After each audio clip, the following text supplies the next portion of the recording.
Good evening, everyone, and welcome to today's session. Welcome to our free tester session for IT governance, risks, and compliance. Thank you for joining. I think we're going to give people more time to join, so we might start within the next few minutes. But yeah, if you are just joining now, please get comfortable, introduce yourself. Feel free to introduce yourself on the comment section or the chat session, and we'll be more than happy to engage with you there. Thank you. Let's just give people like a few minutes before they join. So yeah, today we're going to be covering the basics of governance, risks, and compliance. In case if this word is actually new to yourself, a little bit of some housekeeping rules. So we want to make this session as engaging as possible. So please go to menti.com and use the code 26441384. So as I said, a couple of housekeeping rules.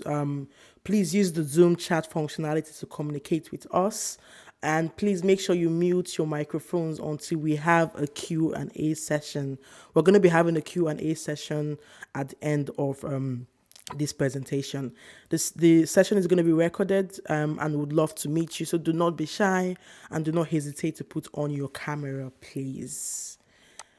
As I mentioned previously, so we've got we want to make this session as engaging as possible. So go to menti.com with the code 26441384 to engage with us, or you could use the QR code on your screen.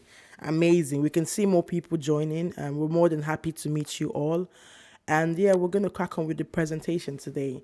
So we've got Princess David Okoro and Ologide Ogenero here today as your lead instructors if you decide to join the bootcamp. So a little bit about ourselves.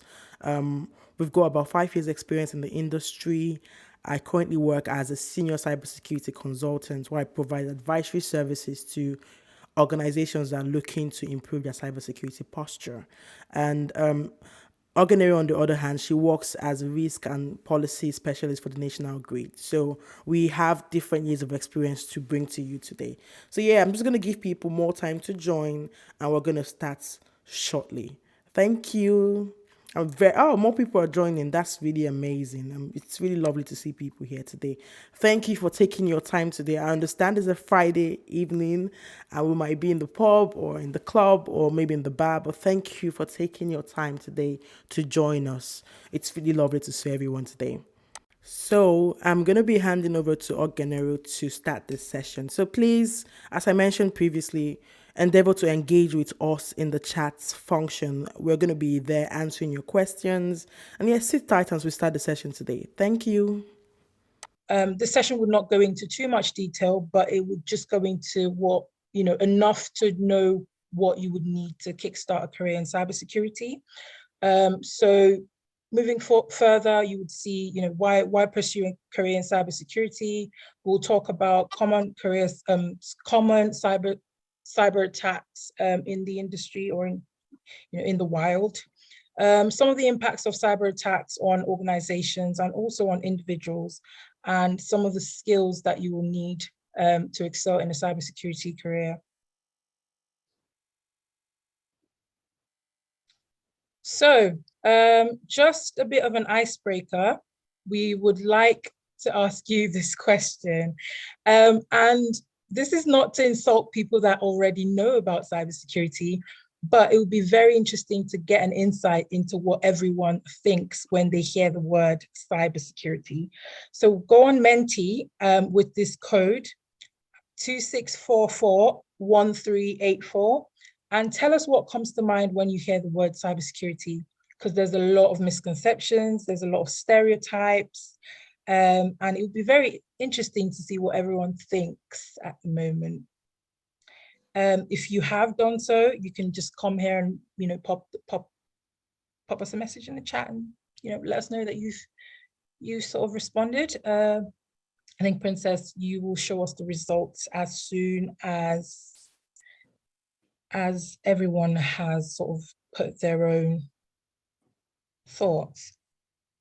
Godson, so you're asking for the code. The code is on the screen. It's 26441384.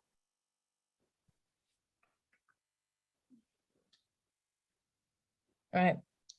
Princess, have you got the some more mentee seconds. results for us, please? Yeah, we've got the result here. Let me put that up. Oh, nice. Risk. Nice. Nice. You guys could send more. Please, if you haven't gone to Mentimeter, the code is 26441384. So we need more than, I think, 5 people now. Please, we want this session to be as interactive as possible. Amazing. Fantastic. Oh, Yep. Fortress. That's new. That's nice. Nice. So it's More interesting. money.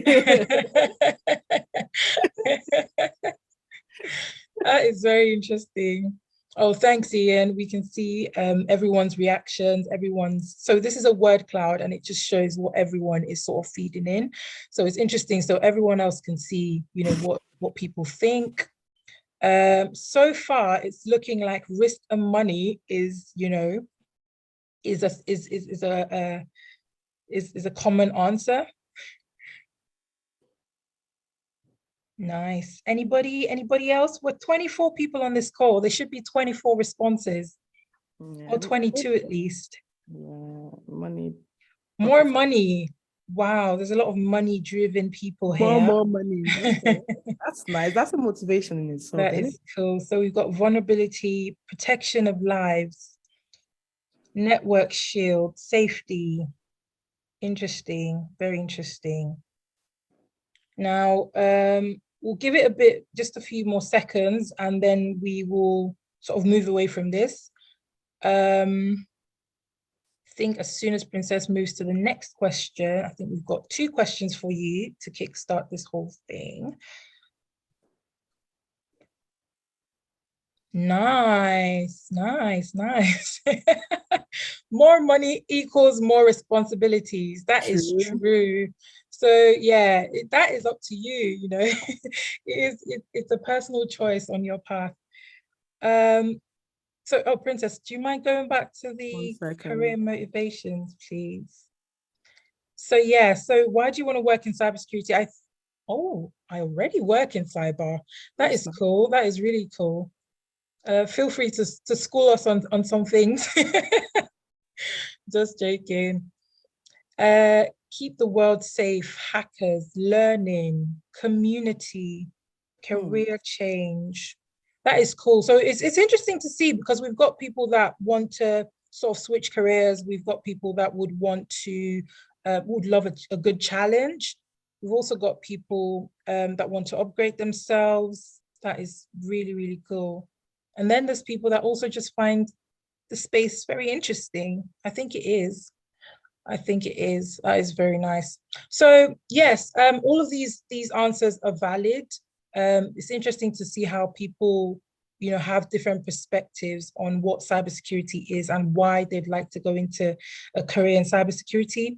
But for us, I think it's important that we know, your motivations, and that's the sort of things that we will be talking about in the future. Nice. Career change and money is where we will just leave it at, because it seems like those are the winners. Yeah, those are definite winners, Yeah. Maybe growth, and it's interesting. That's nice to see. Nice. Thank you, everyone. We will be coming back and answering more questions, but in the meantime, we're just going to dive in. The first half of this session, we'll be talking about just a bit about, general cybersecurity concepts, cyber attacks, and then go a bit into the general cybersecurity career and domains. But as I said earlier, we were not going to go too in depth into some of these concepts, as this is obviously a taster session. Right, so here we're going to be talking about career, salaries, skills, tools and technologies, and whatnot. All of it we're going to be talking about today. Moving on. Amazing. Thank you, Miro. So for any domain within cybersecurity, I always have the notion that you need to start from the basics, because obviously understanding the basic concepts, basic terminology will save you a lot in your career. So to start with, what is cybersecurity? Obviously, as you guys have previously mentioned, everyone had pre-notion what cybersecurity is in itself. But cybersecurity is the practice of protecting devices, network, and sensitive information from unauthorized access. That's the goal in itself. So you're protecting things like computers, servers, mobile devices, and any asset, whether it's an information asset, from unauthorized assets in itself. And it involves the use of technology, processes, and practices to protect against threats like virus, malware, phishing, and hacking in general. And cybersecurity also includes the protection of personal information. So your financial data, confidential business data, and the goal in itself is to ensure the confidentiality, integrity, availability of information systems, and to prevent unauthorized access. So in simple terms, really, what is cybersecurity? It's the practice of protecting computers, servers, mobile devices, electronic systems, network, and data from digital attack, thefts, and damage. So it could be as little as protecting your mobile phones, your iPads, your laptops, and then it could scale up to enterprise protection of networks and systems in itself. I'm just going to move over to the next slide where we'll be talking about the cybersecurity, the CIA triad. So for the CIA triad in itself, it's a model that is used within the field of cybersecurity to address the three goals of information security, which are confidentiality, integrity, and availability. Everything we do in cyber and information security falls within this triad in itself. The first one has to do with keeping your data or organizational data private. And it often means that only authorized users would have access to either modify or change specific data. For example, this would be keeping your password protected on your phone so that only you can access it. So for example, within your phone, some people keep their WhatsApp private because they don't want other people to have access to it. So having your WhatsApp password protected, you want to keep it confidential to yourself. Obviously, you don't want your WhatsApp chat to be exposed to the world in itself. So that's an example of how to keep data confidential from a very layman perspective. When we talk about integrity, this has to do with data, how data can be trusted. So this is the process of ensuring that your data is accurate and complete and cannot be modified by unauthorized access. So an example will be making sure that your financial transaction is carried out without being tampered. So for example, if you keep £100 within your account, you just need to make sure that, okay, you come back to your account and that money is accurate and nothing touches it. And availability is the process of making sure that the resources are available when people want to use it. A simple example would be, obviously, we go to concerts. I think Whiskey even has a recent concert currently. I haven't got a ticket because it's ridiculous, by the way. Just on a side note. And I go to events, Ticketmaster, and when I log in, voila, the page is no longer there because everybody wants to get Wizkid concerts. Depending on the intent of the unavailability of that system, it could be a malicious actor. Maybe Davido's fan or Burna Boy's fan wants to cause a disruption because they don't want Wizkid to sell out, right? And they just use bots to make sure that that's not available. But however, in other situation, it could be that these are legitimate users that love Wizkid so much and they want to get his ticket, making it unavailable for the rest of us that need the ticket in itself. So in simple terms, the CIA triad is a way of thinking about the main goals of keeping information safe. So first, you need to make sure it's private, you need to make sure it's accurate, and you need to make sure that it can't be changed without permission. And finally, you need to make sure that your information is available when you need it. So for example, a company that has a DDoS attack, I'm going to explain what that means later on during the course of this taster session. And for Black Friday deal, we have projected that we're going to make £1 million, right? And all of a sudden, our website is defaced. We have lost £1 million, and that would affect the business. So as I said previously, you need to make sure that your data is private, you need to make sure it's accurate, and you need to make sure that it is readily available when it's needed. So this is the core pillars of information security and cybersecurity in itself. Regardless of what domain that you sit in, this triad will always come into play. And then we're moving over to the cybersecurity pillars. Based on the answers that you guys provided previously, people had different conception of cybersecurity. But cybersecurity is an intertwines between people, processes, and technologies. And when you put this together, this provides a comprehensive approach for organizations to manage their information assets better. So I'm just going to explain this in a layman's terms. So I'm using a lot of examples. Just apologies if you know this already, but just to carry everyone along, I just need to explain this in a very layman's term. So let's say you have a treasure box, and inside, it's such a beautiful treasure box, by the way.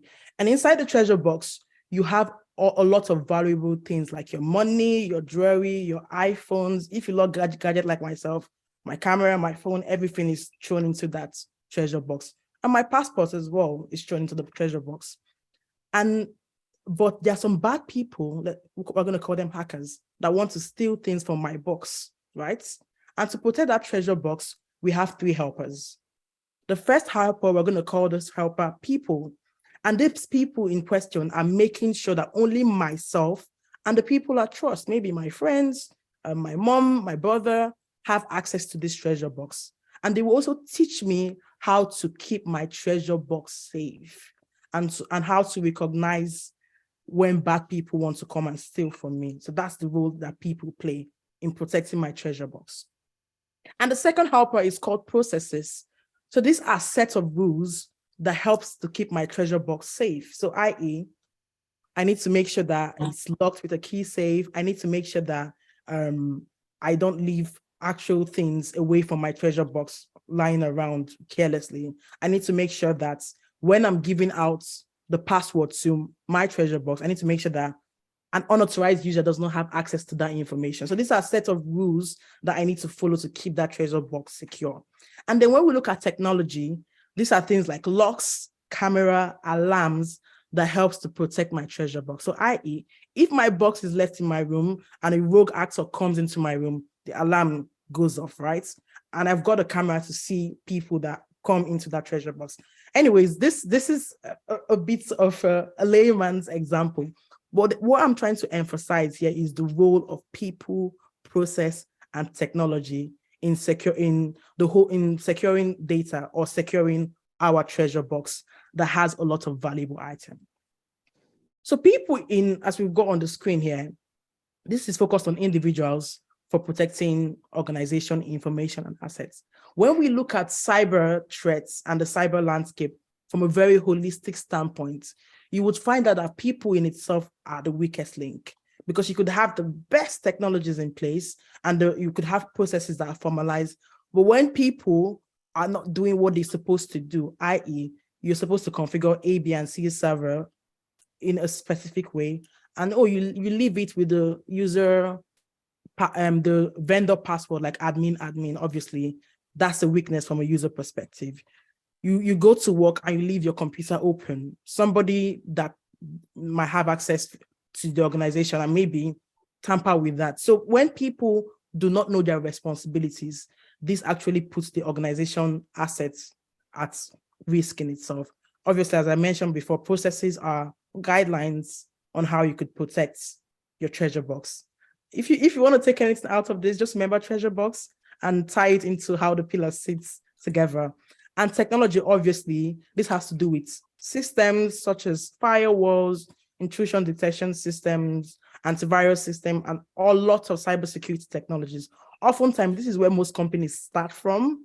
And if they don't have the right people in place and the right processes in place, it's just going to be a shiny piece of tool. You could imagine spending £1 million.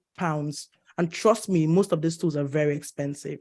And you still have a cybersecurity attack because there's no one there to monitor that tool, and there are no processes in place to make sure that the tool has been tuned or configured properly. I'm just going to pause for a minute to see if anyone has any question. Apologies if some of these terms are new to you, but if you have any question, just drop it on the chat function and we will endeavor to get back to you.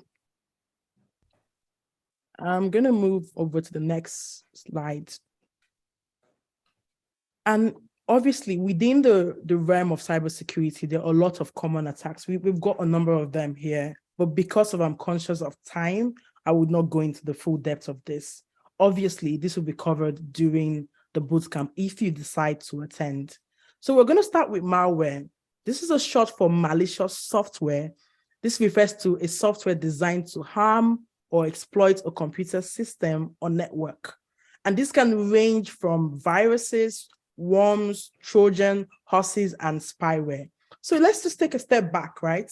And think of malware as a type of computer program. So it could be a program that has been cascaded to be Spotify or Zoom, for example, right? But the intent of that program that has been developed is to cause harm or to steal your information. And these bad actors, obviously the hackers, they will try to distribute this across different channels like emails, instant messaging, even social media in itself, you know. And there are different types of malware, as I said previously. And when we move over to phishing, oh, the baby, hi. Yes, can you mute yourself, please? Thank you.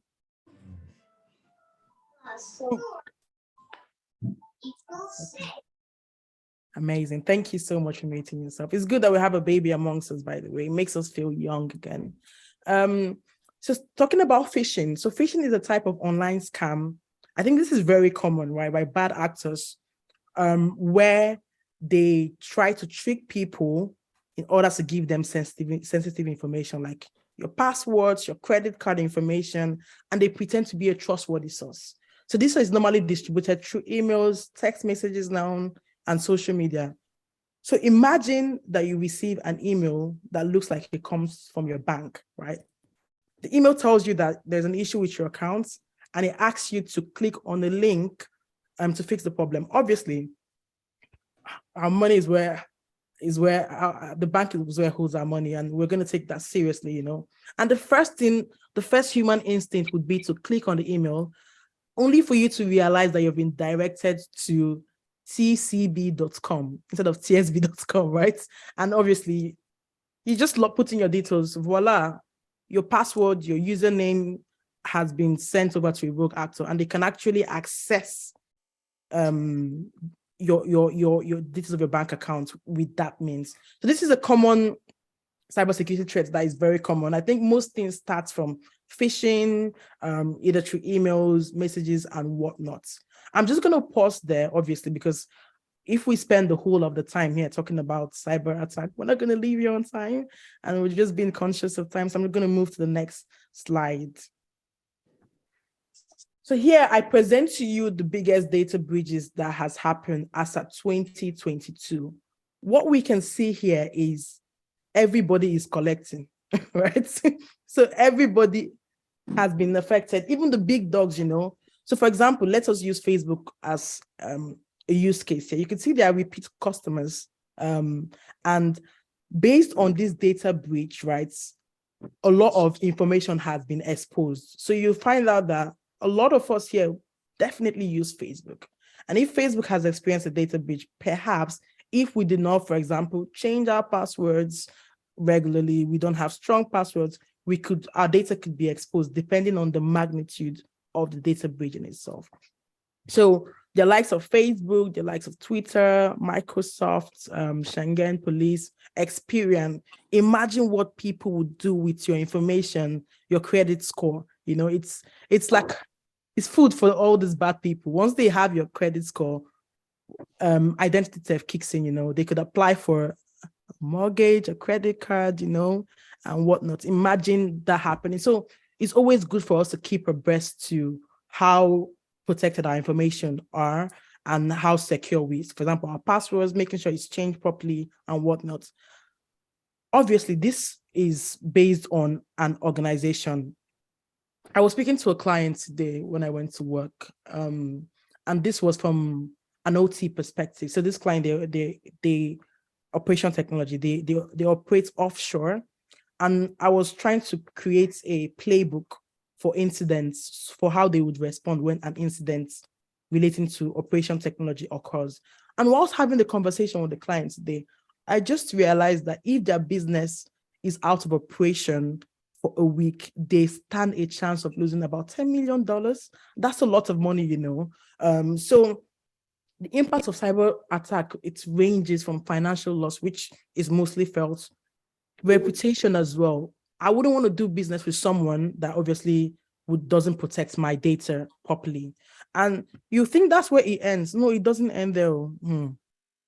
You have the risk of being fined by all these regulatory bodies. I think British Airways, if I can remember, they've been fined. A lot of companies, if you do not report, you just disclose reports your incident on time and whatnot, and depending on how you handle it, the ICO can either fine you.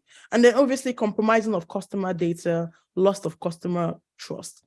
You would think that this cybersecurity should only be taken seriously by all the big dogs. But imagine you being a startup and you're just trying to build your business. And before you know, someone has defaced your website, trying to get your database back on. Your customer would not want to work with you. And that's how before you know it, you're out of business, So yeah, it's very important to take cybersecurity seriously because it has a lot of impact during the course of a cyber attack. I'm going to pause here again and see if anyone has any question. In the absence of questions, I'm just going to move to the next slide. If you have any question, please drop it on the chat and we will definitely get back to you. So I've got a little exercise for us here. So we've been looking at Facebook and the rest of them lots, right? So now we're starting with ourselves. So if you have your phone with you, please, can you visit this website called haveibeenpawned.com? I'm just going to give like a minute or so for people to do that. So when you visit the website, kindly type in your email address to see if your email has been pawned, i.e. have you been part of like a data breach? So I'm assuming maybe if you use Facebook, maybe it could be the case. So please, can you go to haveibeenpawned.com? You could say yes if you have been able to do that, please. Yeah, so basically once you're done, when you get your result from haveibeenpawned.com, oh great. Okay, we're not there yet. I thought we got answers already. But yeah, as soon as when you find out this information, if your email has been involved or somehow leaked in a data breach, then go on menti.com and just answer the question yes or no. I think, Princess, you'd have to move to that question for people to be able to see it. I could see one no, so only one person has done that. Don't worry. Well, that person needs to let us know who they are because they must have really good practices. I guess so. I guess so. So yeah, by luck. It's not a rogue website in case if you're scared. Oh my goodness, he has been pawned. Oh yeah, from Canva. Please change your Canva password, please. Make sure your email password is not the same as your Canva password.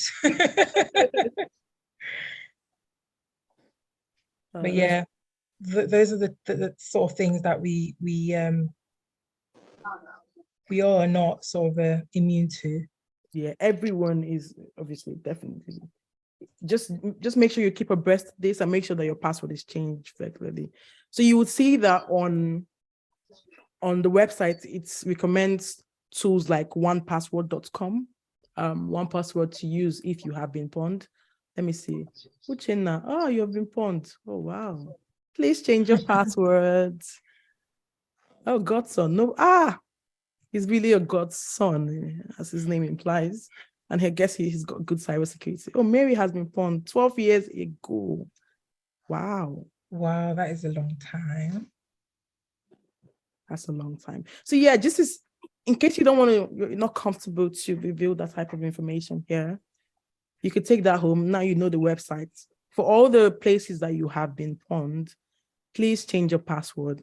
I think someone says some of the websites, you just find out that you don't actually use it, But the problem here is this. It's not about being pawned. It's the fact that most time people would use the same password for their email, their Facebook, their Netflix, even when they share their Netflix to different users, right? And whatnot. So yeah, we have just 2 people that have responded to us for. Yeah, I think most people are responding on the chat. So I think that's from an individual perspective now. So it's amazing. So I'm just gonna I'm going to let you guys to take this home, share the website with your friends, see if you guys have been pawned and whatnot. It's a little gift for you guys. Amazing. Over to you, Naren. Nice, nice. Right. So I guess one of the reasons we're still getting some comments coming in. Fantastic. So we're going to talk about career paths and generally the job market in cybersecurity. As some of you may know already, but most of us probably might not know, cybersecurity is a rapidly growing field. And ideally, most people would say to you, it's one of the best, tech fields to get into and the most untapped field to sort of look into for a job for you to start a career in. As you can see here, cybersecurity has a projected shortage of 3 million professionals by the year of 2023, which is what we're in now. And that number, hopefully, from my knowledge, it keeps increasing year by year. But government initiatives and even charity organizations are working tirelessly to ensure that we close this gap. But this is where a lot of us on this call come in, from the perspective of trying to take advantage of that opportunity and seeing how we can upskill or educate ourselves to climb up the ladder, which is pretty much what this guy is doing in the presentation. So the industry is expected to grow by 11%. And as you can see, job postings have grown by 91% over the last 5 years. Now, this might shock some people on the call because it is not new knowledge that a lot of big tech companies are laying off their tech employees. Now, if you look closely, you realize that some of these layoffs would probably be in different areas. But I'm just here to say to most of the people on the call that it's not something that we should particularly be worried about. Obviously, everyone cares about job security, but I can assure you that there's loads of jobs and, there's been an increase in job postings for cybersecurity roles from entry level to mid-level roles within the industry. So it is pretty much the best time for you to start sort of gathering knowledge and equipping yourself to start a career in cybersecurity. Cybersecurity also, you might find this as a surprise, is quite diverse in the sense that it is open, different domains welcome a range of technical and non-technical expertise for you to be able to, work in this industry. And when I say that, I'll give you an example. We've got people who are project managers in cybersecurity. Obviously, one of the reasons why we're on this call is also a sort of middle ground, GRC sort of in the middle ground, but mostly non-technical side of cybersecurity, even though you would need to have knowledge of technical concepts. So yes, it just goes to show that cybersecurity is quite diverse and is open to people with technical and non-technical backgrounds, because there are different roles across different domains that require those skills. With regards to education and certifications, this is one of the ways that you can also start your career in cybersecurity. Boot camps, hackathons, online short courses are a great way for you to start building your knowledge, building your portfolio, because it will definitely take you far. There's also a misconception that you need an IT degree or a computer science degree to start or get into cybersecurity. I think myself and Princess can beat our chest and say that is not true. That is absolutely not true. And basically the case is it gives you an edge, when you have a computer science degree or an IT related degree. But, and I can say there's some people that might be on this call as well that have similar experiences. A lot of people have started their journey into cybersecurity with little to no technical experience or any background in computer science. It still boils down to your desire, your commitment, and how quick you are in learning some of these concepts. And I assure you that, you know, the sky is your starting point. As soon as you get your head into some of these you know, these education platforms and boot camps and whatnot.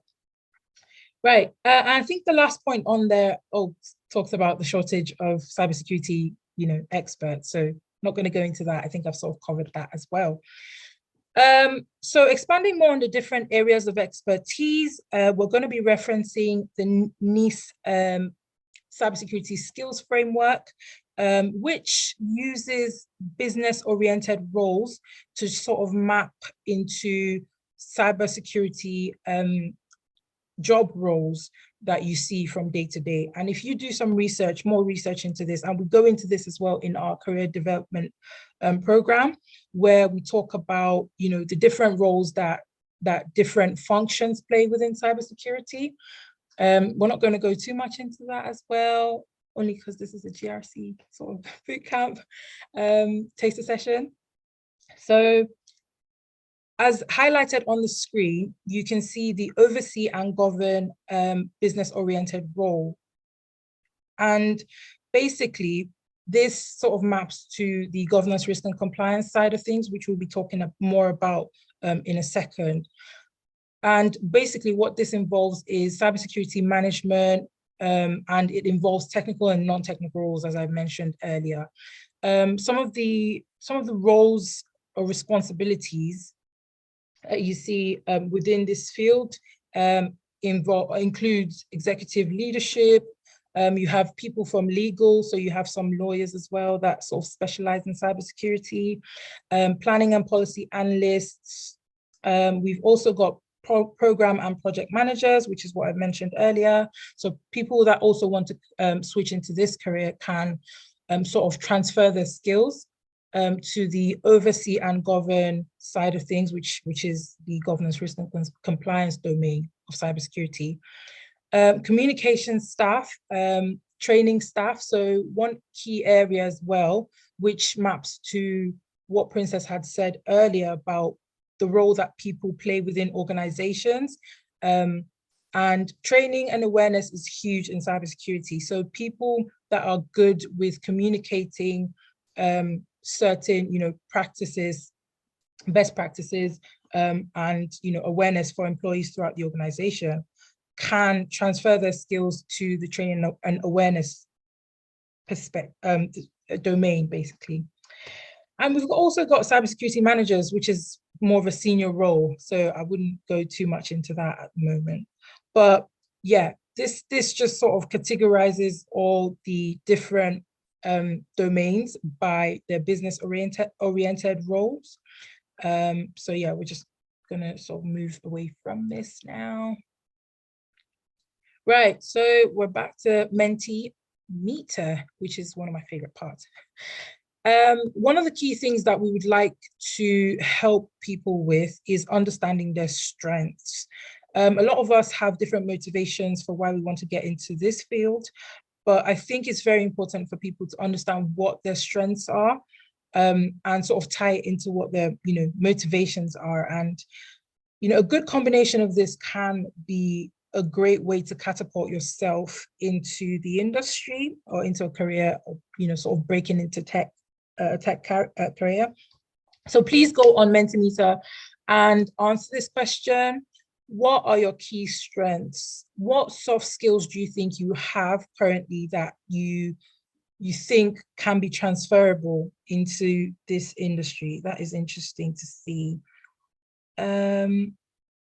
Right, so communication skills is usually something that most job roles and would require for you to get into any role. So it's very interesting to see that people have good communication skills, because it's something that if you go into governance, risk, and compliance, you're continuously speaking to stakeholders from different parts of the business to try and either, you know, sort of gather requirements, understand processes that the company is currently sort of using at the moment. So problem solving, you have to be a very good problem solver, but it's not the most important thing. I think communication has to be, one of my top key strengths that would be, good for transferring, into a cybersecurity career.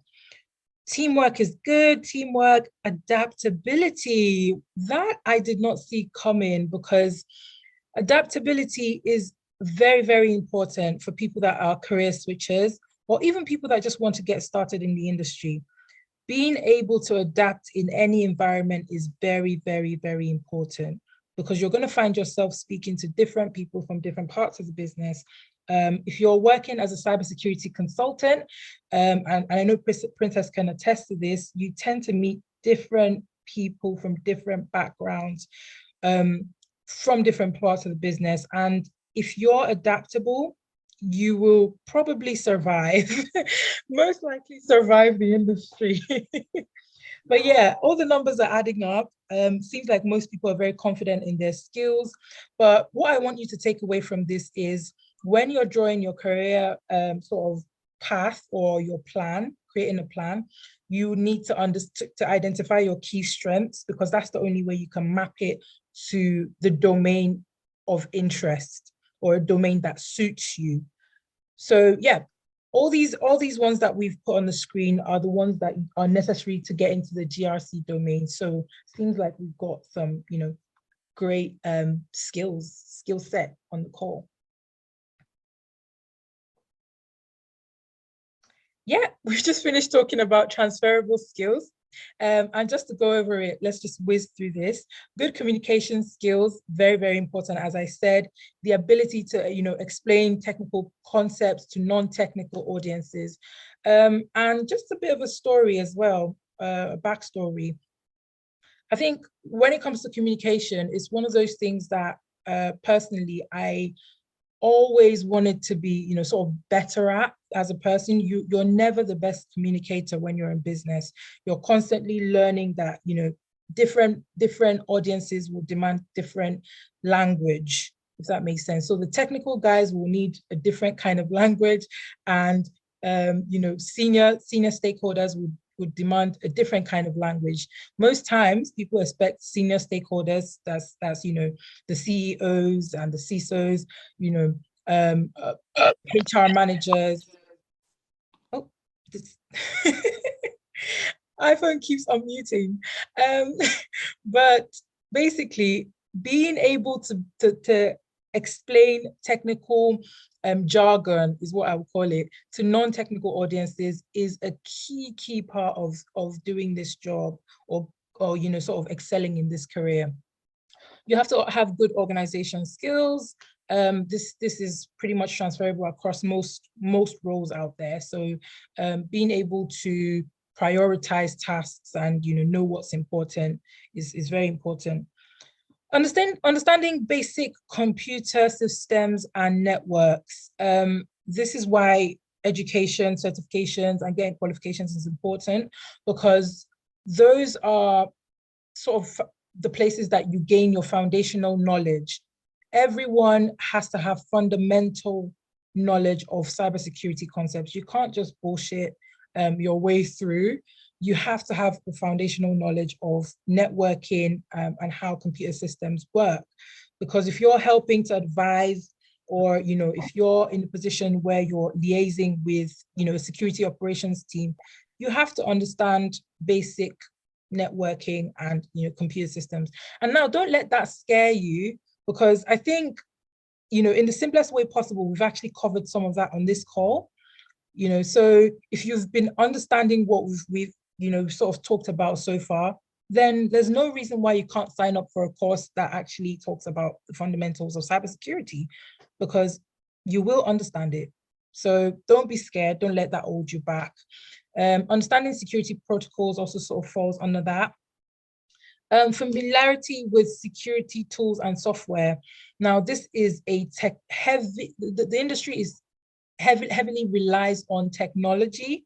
I mean, and that has its pros and cons, but basically understanding what tools are being used for which domain you decide to specialize in is very, very important.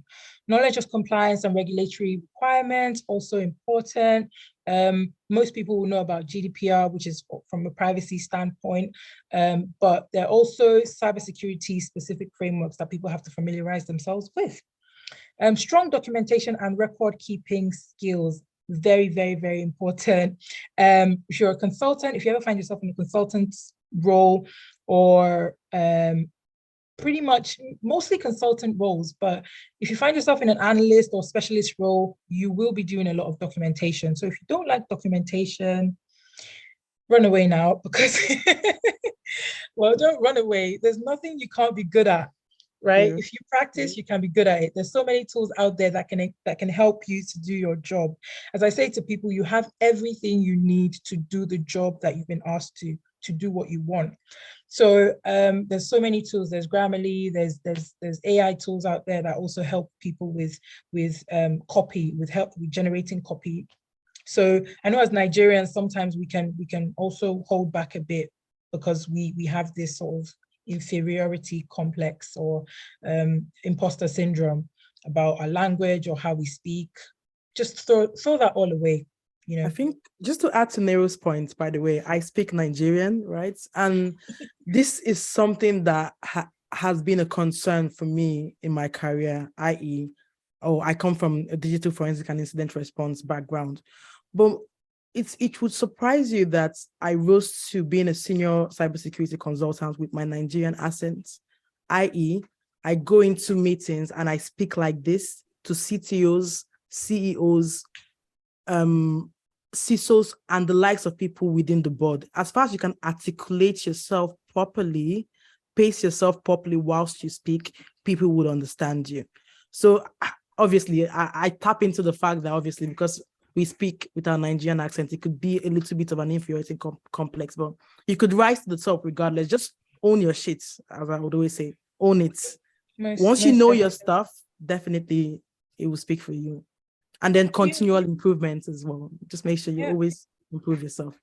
Yeah, and just know that there's always going to be someone who looks like you. There's a lot of there's quite a decent amount of diversity in cybersecurity in the cybersecurity industry. So there's still generally in tech. So you see a lot of people from ethnic backgrounds as well. But yeah, so not dwelling too much on this page, we will be talking about this a bit more. Yet another question: what scares you or concerns you the most about starting a career in cybersecurity? We would love to hear from you. There's 26 people on this call. We don't want 19. We want 20, at least 24 people answering this question, because it's very, very important to break barriers, that stop us from sort of, getting our foot into the door when it comes to getting a job in cybersecurity. So we're waiting. Oh, nice. That is a great one. That's a great one. That is a great one. Lack of technical knowledge. That is great. Oh, definitely not underpaid. Never been underpaid, no. Unless you have a high taste or high, high expectations. CV and interview. A high standard of living. Yeah, just find my skills on code. Nice. We're going to talk through all of this. This is very, very interesting to see. And this sort of taps into a bit of a vulnerable side for people because we all have things that we worry about, things that we're scared of, things that, as we always say, imposter syndrome. We don't want people to find out that we don't know enough about that topic to be doing our job. But as we've been saying since, and we will continue to emphasize, your journey from when you start in an entry-level role to the very end is going to be a continued work in progress, and the interesting thing about cybersecurity is that the threat landscape continues to evolve. It always changes. There's new attacks. So there's times even when on the team, people are like, oh, we need to do some more research. I find myself using Google every single day at my job, right? Understanding the fundamentals and why we're doing what we're doing is what drives you, is what makes you what sort of keeps you going at your job. But yeah, being overworked, very interesting. Depending on the domain you choose, I can't give, I can't understate you can get overworked. So sometimes for people who are more on the hands-on side of things, people within the security operations team, people that constantly have to, log and monitor data that's coming in, across the network. People that do that can, tend to be overworked. So it really depends on what you like. Do you like long hours? Some people do security operations and they have like 2 weeks on and 2 weeks off. If that's the kind of thing, it gives you that kind of flexibility. So yeah, it really depends on what domain you choose. But I assure you, I don't think governance, risk, and compliance side of things really overworks you. Well, it's subjective, but I still think it doesn't overwork you. You still have a work-life balance. Lack of technical knowledge. As I said, you cannot know it all. You just have to know the fundamentals and continue to upskill. And this is something that you see that's a trend in cybersecurity. People will always continue to upskill. And it's actually a funny trend because when you go on cybersecurity people's profiles on LinkedIn, you are always seeing the weirdest combination of letters. I call them weirdest combination of letters because what the hell is see this, see that, see this, see what? People just stack up the certifications and the qualifications. It is very, very important. I'm not trying to underestimate it. So just try and understand that to get into the field, you do need some of these qualifications, but companies are also very, very keen on helping you upskill. So you'll see that your company is also going to invest in you when it comes to this side of things. I'm not going to cover everything on here because I could talk all day on these things. But these are the kind of things that we will talk about when during the boot camp, we have sessions. Boosting your confidence is a huge part of it. Help making sure that you're confident in the stuff that you actually know. As I say to some of my mentees, we say, you're the subject matter expert when you're on the call. If you got a role, if you aced an interview, you got a role, you are the subject matter expert. Nobody can tell you otherwise. Pretty much. This is what we say all the time. Nobody can tell you otherwise, right? But anyways, that's for another time. So common mistakes and misconceptions in the industry. Everyone has a way that they see cybersecurity.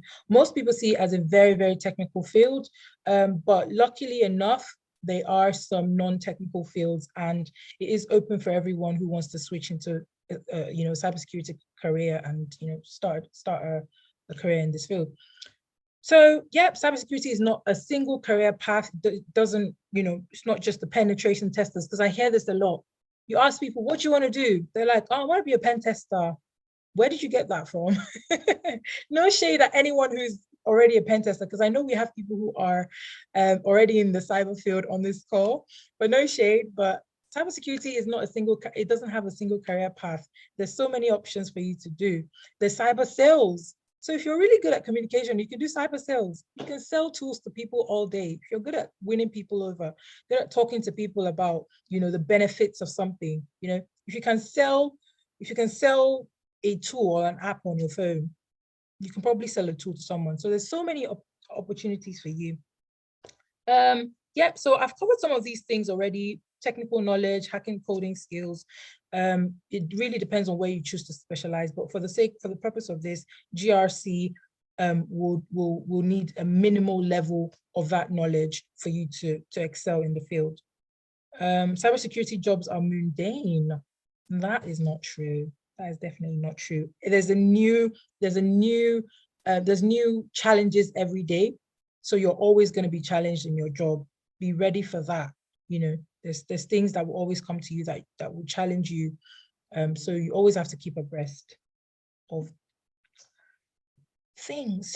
Nice. So any questions so far? Feel free to say or send your questions in the chat. Or also you can unmute your raise up your hand, however. there's not a lot of people interacting so far. So we really want to hear some questions. If your question is long, because there might be a lot of things popping up, because especially that last question about what scares people, I think, you know, a lot of questions are running through people's minds. So yeah, most likely we're ready to answer your question. So you can We've got a question here, by the way. So what are something to prepare for cybersecurity compliance job role? So I guess let me just what is what are the things you need to prepare for a cybersecurity compliance job role?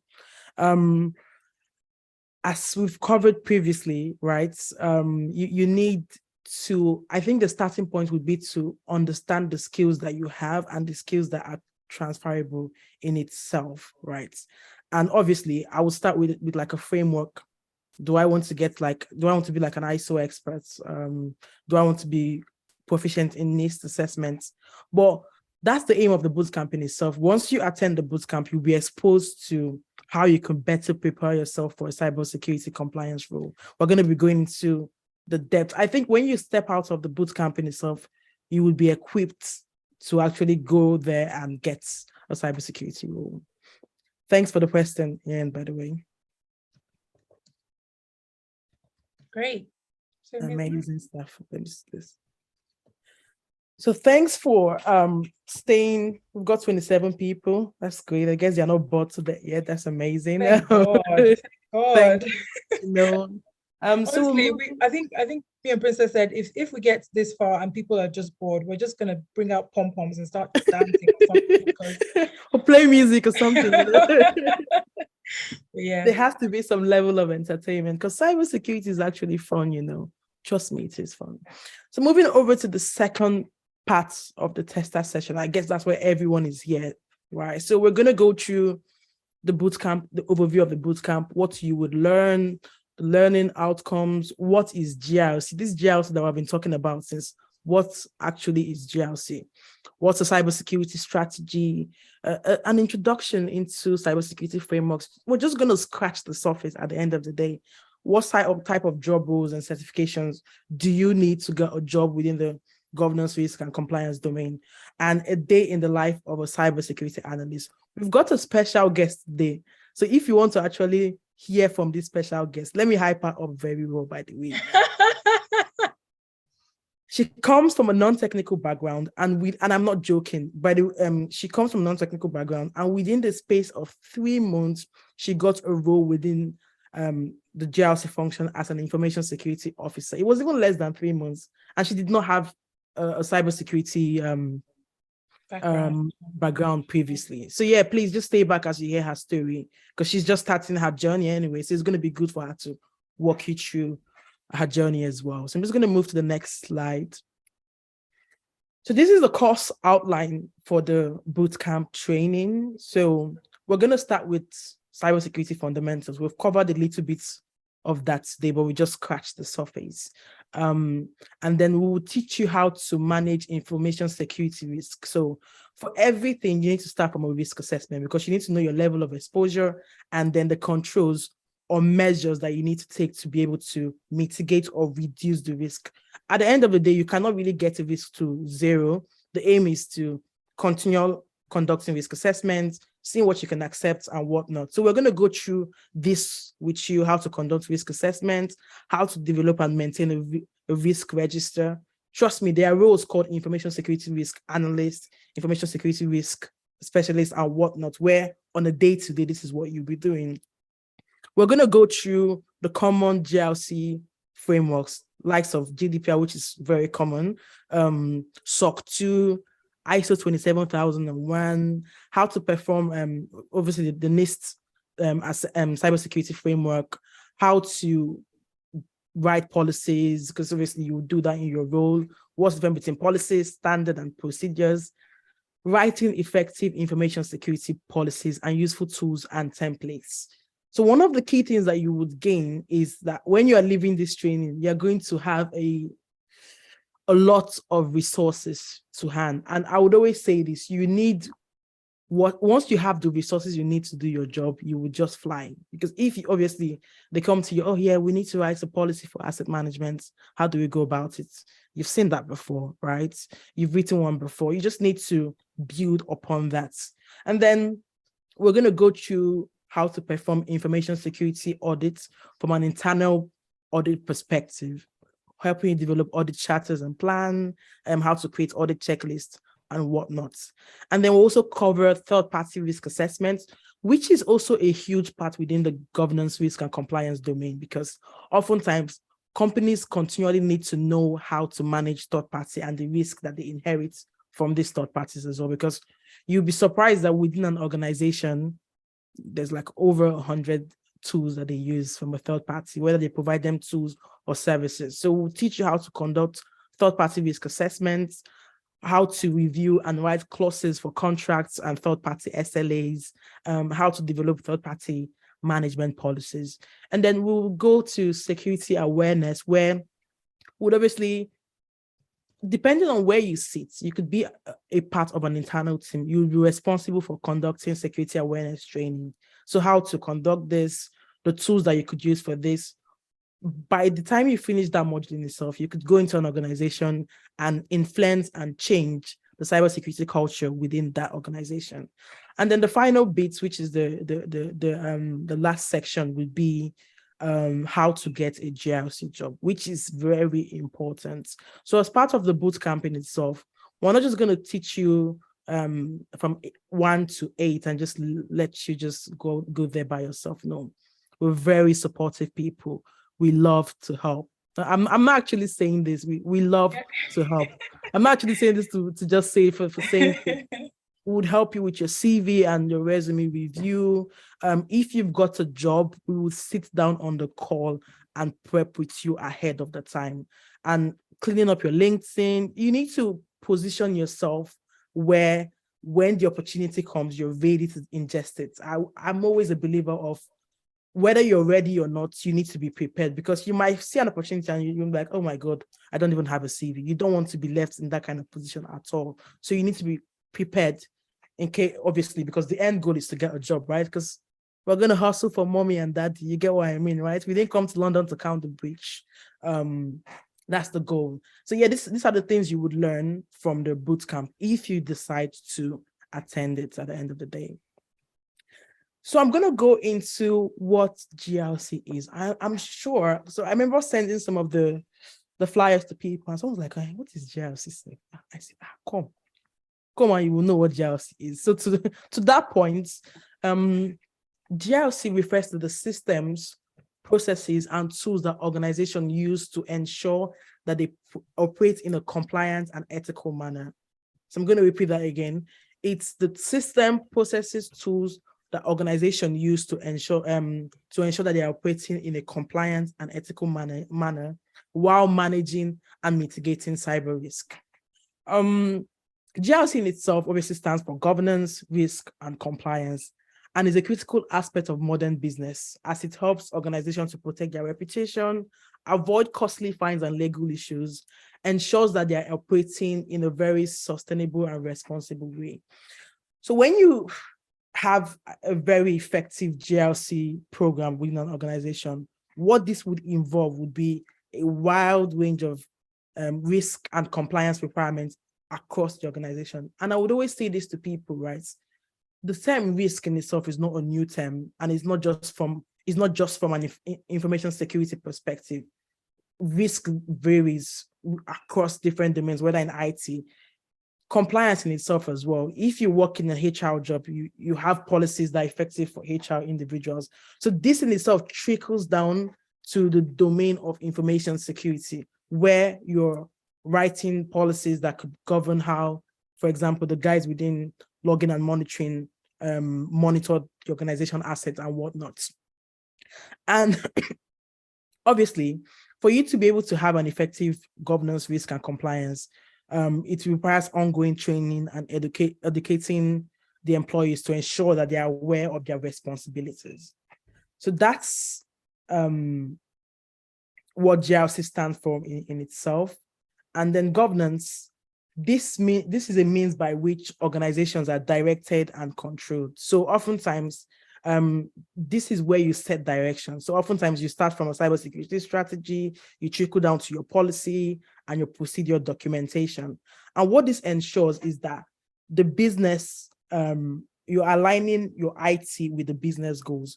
Because what people forget is cybersecurity is part of a business objective and a business need, and you're sitting within that point to be able to actualize the business objective, the business goals, and whatnot. And obviously, for you to be able to create effective governance, you need to have a good strategy in place. You need to have your policies in place as well, and obviously your corporate management in itself. We're not going to go in depth into this because obviously during the course of the bootcamp, we'll be going this into further depth. But for today, as I mentioned previously, we're just scratching the surface. Risk in itself refers to the potential of an event or action to cause harm or loss. As I mentioned previously, risk, it's diverse regardless of whether it's information security risk. It could be enterprise risk in itself. And it's a fundamental concept within many fields. It could be in finance, in insurance, in security, as well as governance, risk, and compliance.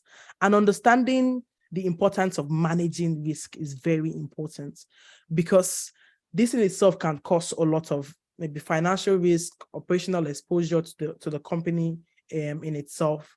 And as part of this arm of governance, risk, and compliance, we go through a process called risk management, which is a process of identifying, assessing, prioritizing risk, and then developing a strategy to manage them. So you identify your risk, right? You categorize them based on the one that has the most impact. And then you come up with a strategy or implement certain controls on how to manage or mitigate your risk.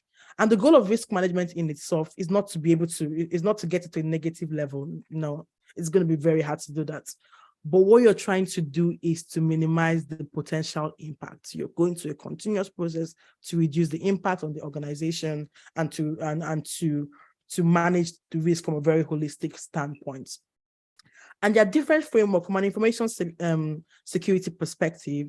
There are different frameworks where you could use to manage your risk. So you could have frameworks like ISO 31000, the NIST risk management framework, and a lot of frameworks that they already set guidelines on how you can conduct this risk assessment, how you can identify, assess, and develop mitigating strategies. All you need to do is to implement this. So one of the skills, obviously, that we've mentioned previously is your aptitude enough to read a framework, for example, right?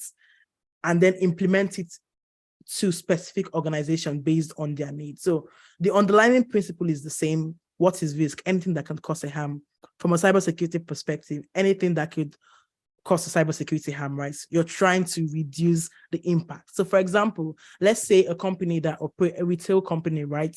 And the Black Friday is coming, and then they need to reduce the impact of a DOS, so denial of service attack, whereby they want to make sure that they have ensured complete availability so that they can be able to sell A, B, and C during the process of the Black Friday.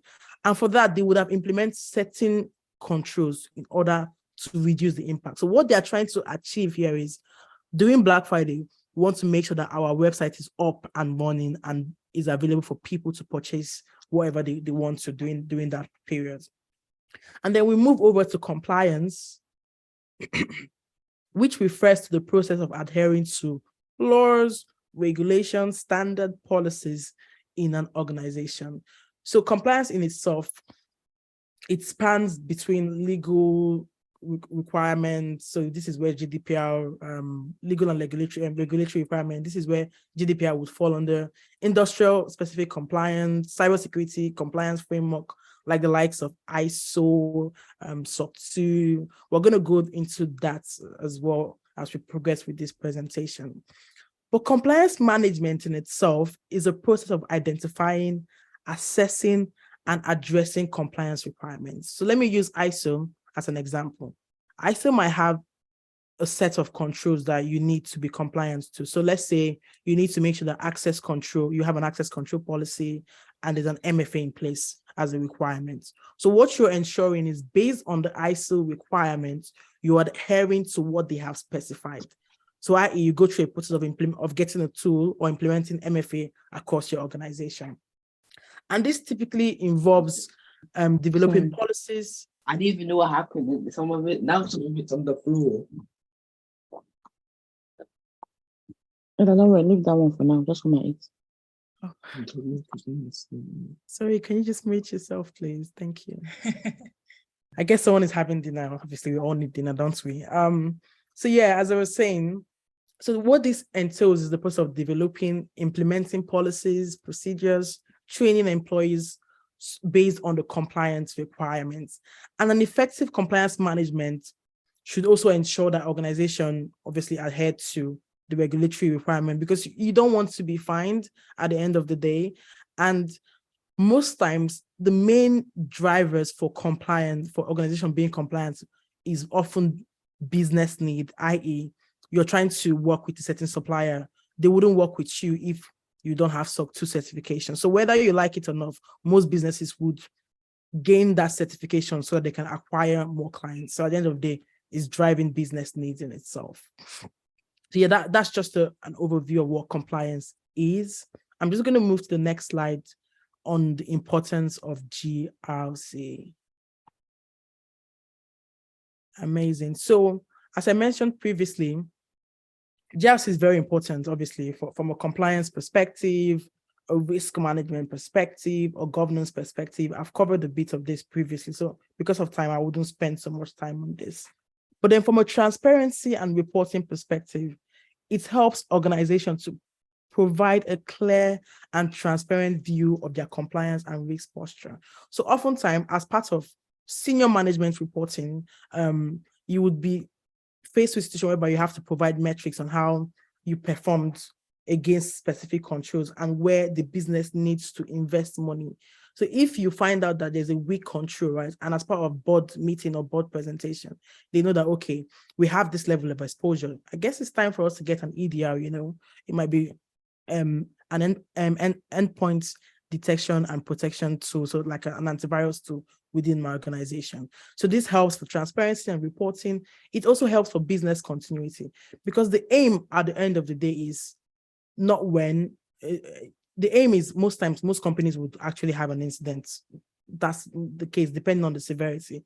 But the aim is to ensure that you have the necessary plans in place and the process in place to ensure resilience so that you could get back to business as usual. So let's say your website has been defaced. Do you have a backup?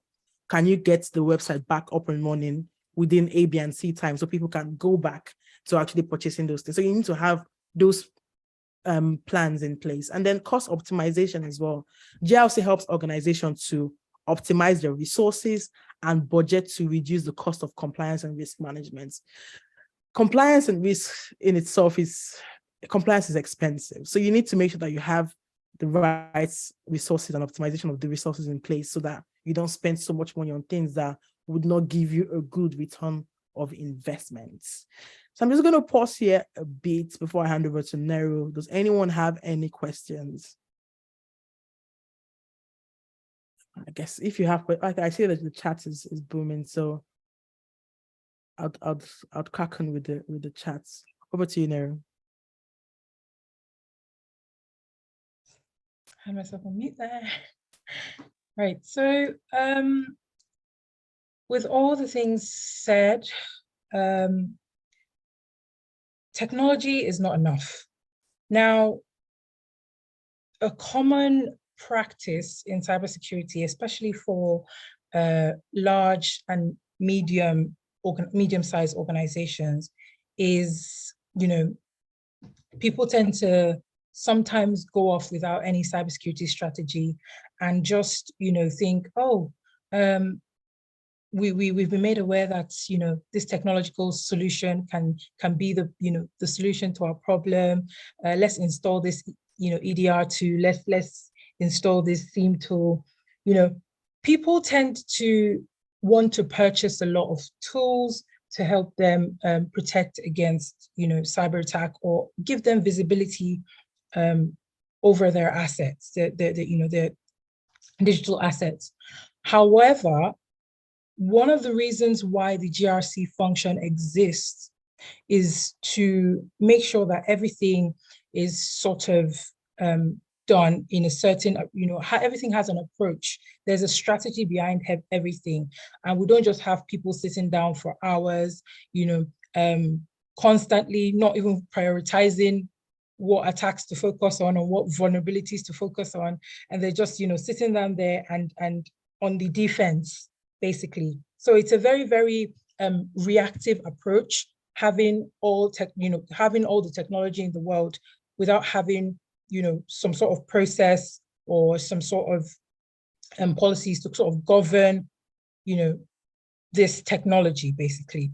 So yeah, as we say on the slide, even technological solutions are being constantly patched, to circumvent. Now, unless a company has a cybersecurity or GRC strategy, all of its risk and compliance capabilities will be in silos, which is exactly what I was saying.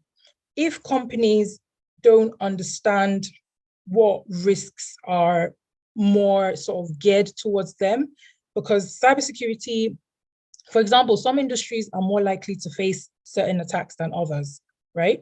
So I'll give you an example. I work in the critical national infrastructure sector, and the type of risks that we have are not the same as the risks that a retail company would have, for example. So the GRC function will help set that sort of strategy along with people on the board. So coming from the higher ups, we've got the CEOs and people who actually sit down together and say, what is the best way to approach this? How do we create a strategy that actually helps minimize risks and also help us make better investment decisions as to which solution we're buying and what to focus on, for example, right?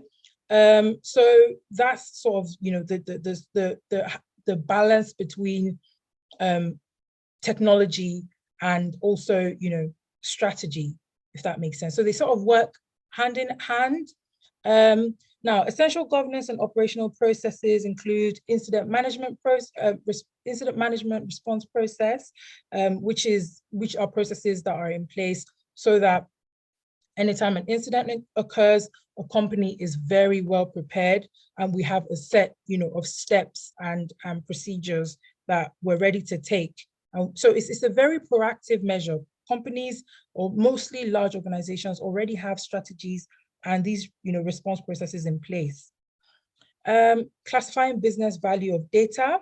So this is very, very important, because when I talked about prioritizing, where to sort of focus your energy on. Now I'm using simple terms because I think it's important that people understand, using simple terminology. If you have so many assets, you have to sort of identify which of these assets are the critical ones. Obviously I'm not, but for the critical national infrastructure sector, you would have critical assets that if they're being disrupted by a cyber attack, it could cost us, maybe losing our license, reputational damage.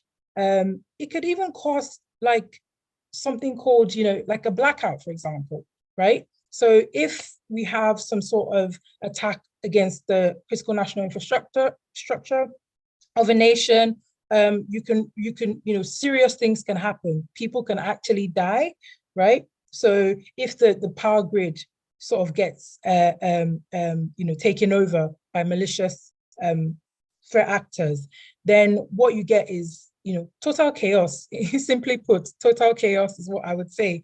So companies in their cybersecurity strategy always have ways of, they have ways of classifying and identifying what kind of data is of value and what assets, are more critical than others, right? Now, risk assessment on internal systems, security audits, and that's from a compliance perspective. And basically, these are just all sort of ways that it all falls under the governance of it all. In simple terms, we always have to govern all the things that are controlled by us, if that makes sense. So if we say, here, tech, the security team have these tools, they don't just know that they have to do whatever with it. There's policies and procedures in place that set a baseline of what people should sort of do. For example, most people at their workplace, they have access to internet, right? There are usually policies in place that determine what, the acceptable use of the internet or company assets, right? So those are the kind of things that sort of sit underneath the governance side of things, ensuring that people are actually using company assets for what they should be using it for, right? And there's a baseline, there's a sort of benchmark as to what is the best practice that we should be following as an organization, right? So next slide. Right, so we have a case study here. I think Princess, you were going to go over the case study. I'll mute myself. So we've got a case study here of a company which we call Retail. They operate a chain of retail stores and they sell clothing and accessories. And the company's outlines platform, which includes like e-commerce and customer data, is critical for their sales and operation. So that's the background of what the company is, right? And they had an incident, and the incident, the retail company cybersecurity operations center, the SOC team, they received an alert from one of its intrusion detection systems. So an intrusion detection system is a system that stays as a gatekeeper in order to, to block malicious traffic, as an example. So for example, if an attacker is trying to get into their system, that's like a blocker from a very basic perspective.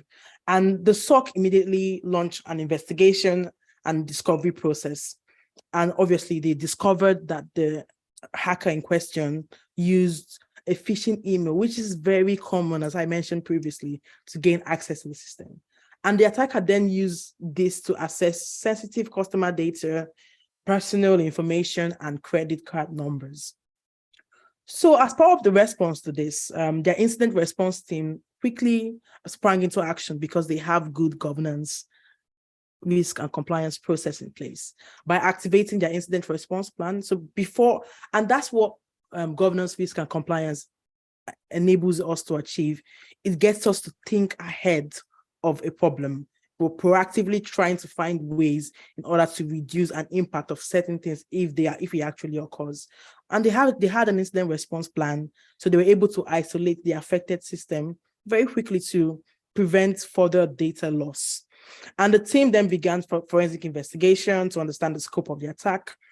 As the attack progressed, it became clear that the attack had potential had the potential to cause significant operational disruption and financial loss. However, thanks to their GRC program, the incident response team were able to respond effectively and minimize the impact.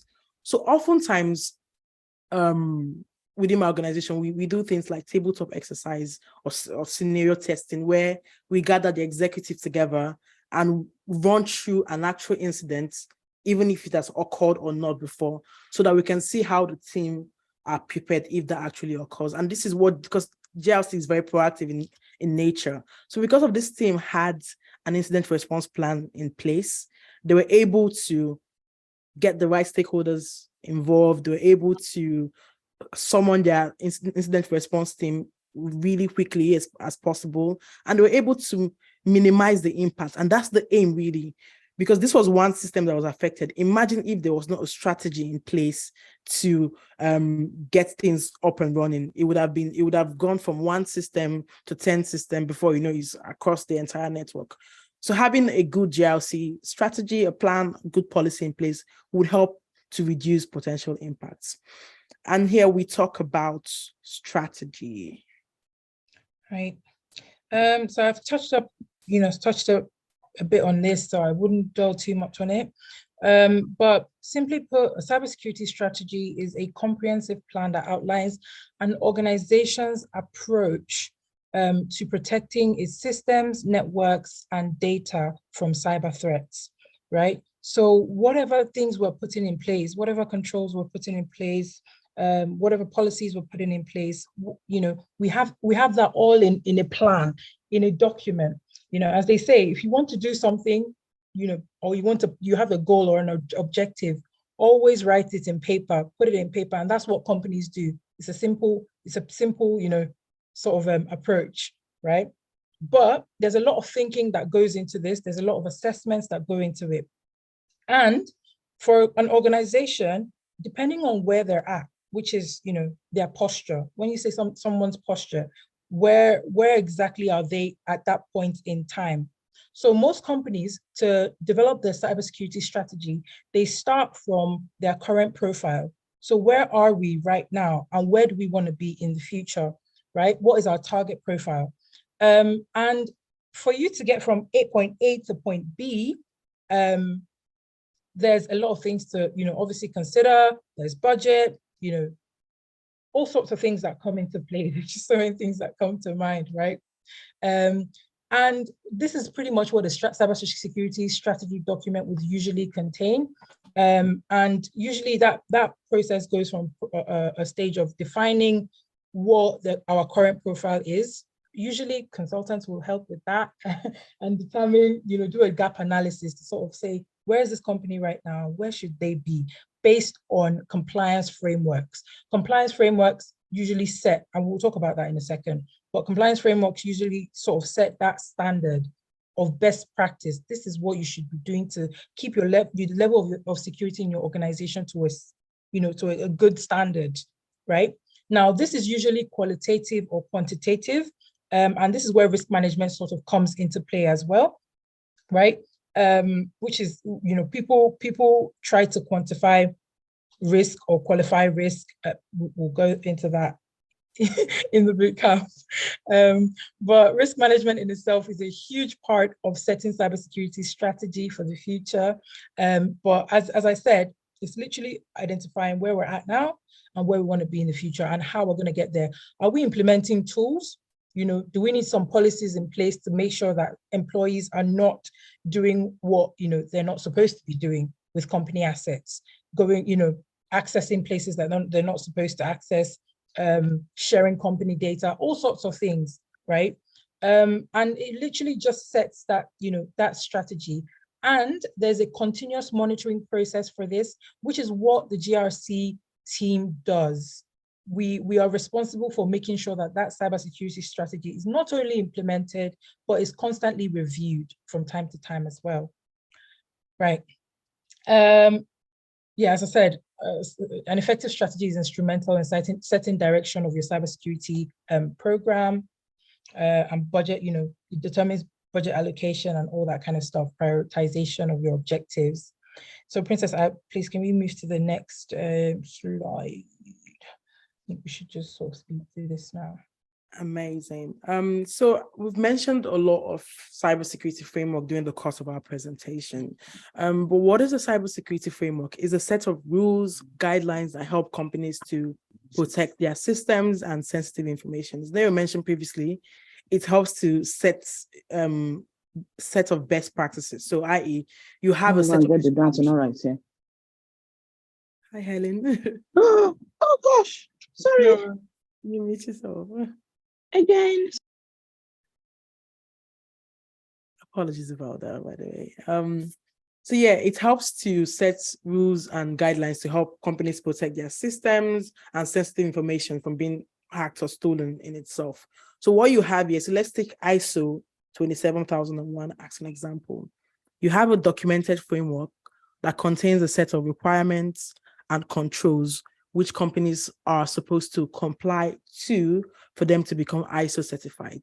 So for any company in its journey of compliance would obviously take the ISO framework, do a gap analysis or readiness assessment across their current posture. So if they find out, okay, that amongst the ISO key requirements, we are not complying to A, B, and C, which is mandatory, they need to put those things in place. So for example, like having an internal audit team performing internal audits, as well as the controls that are applicable to their organization based on what's their statements of applicability states.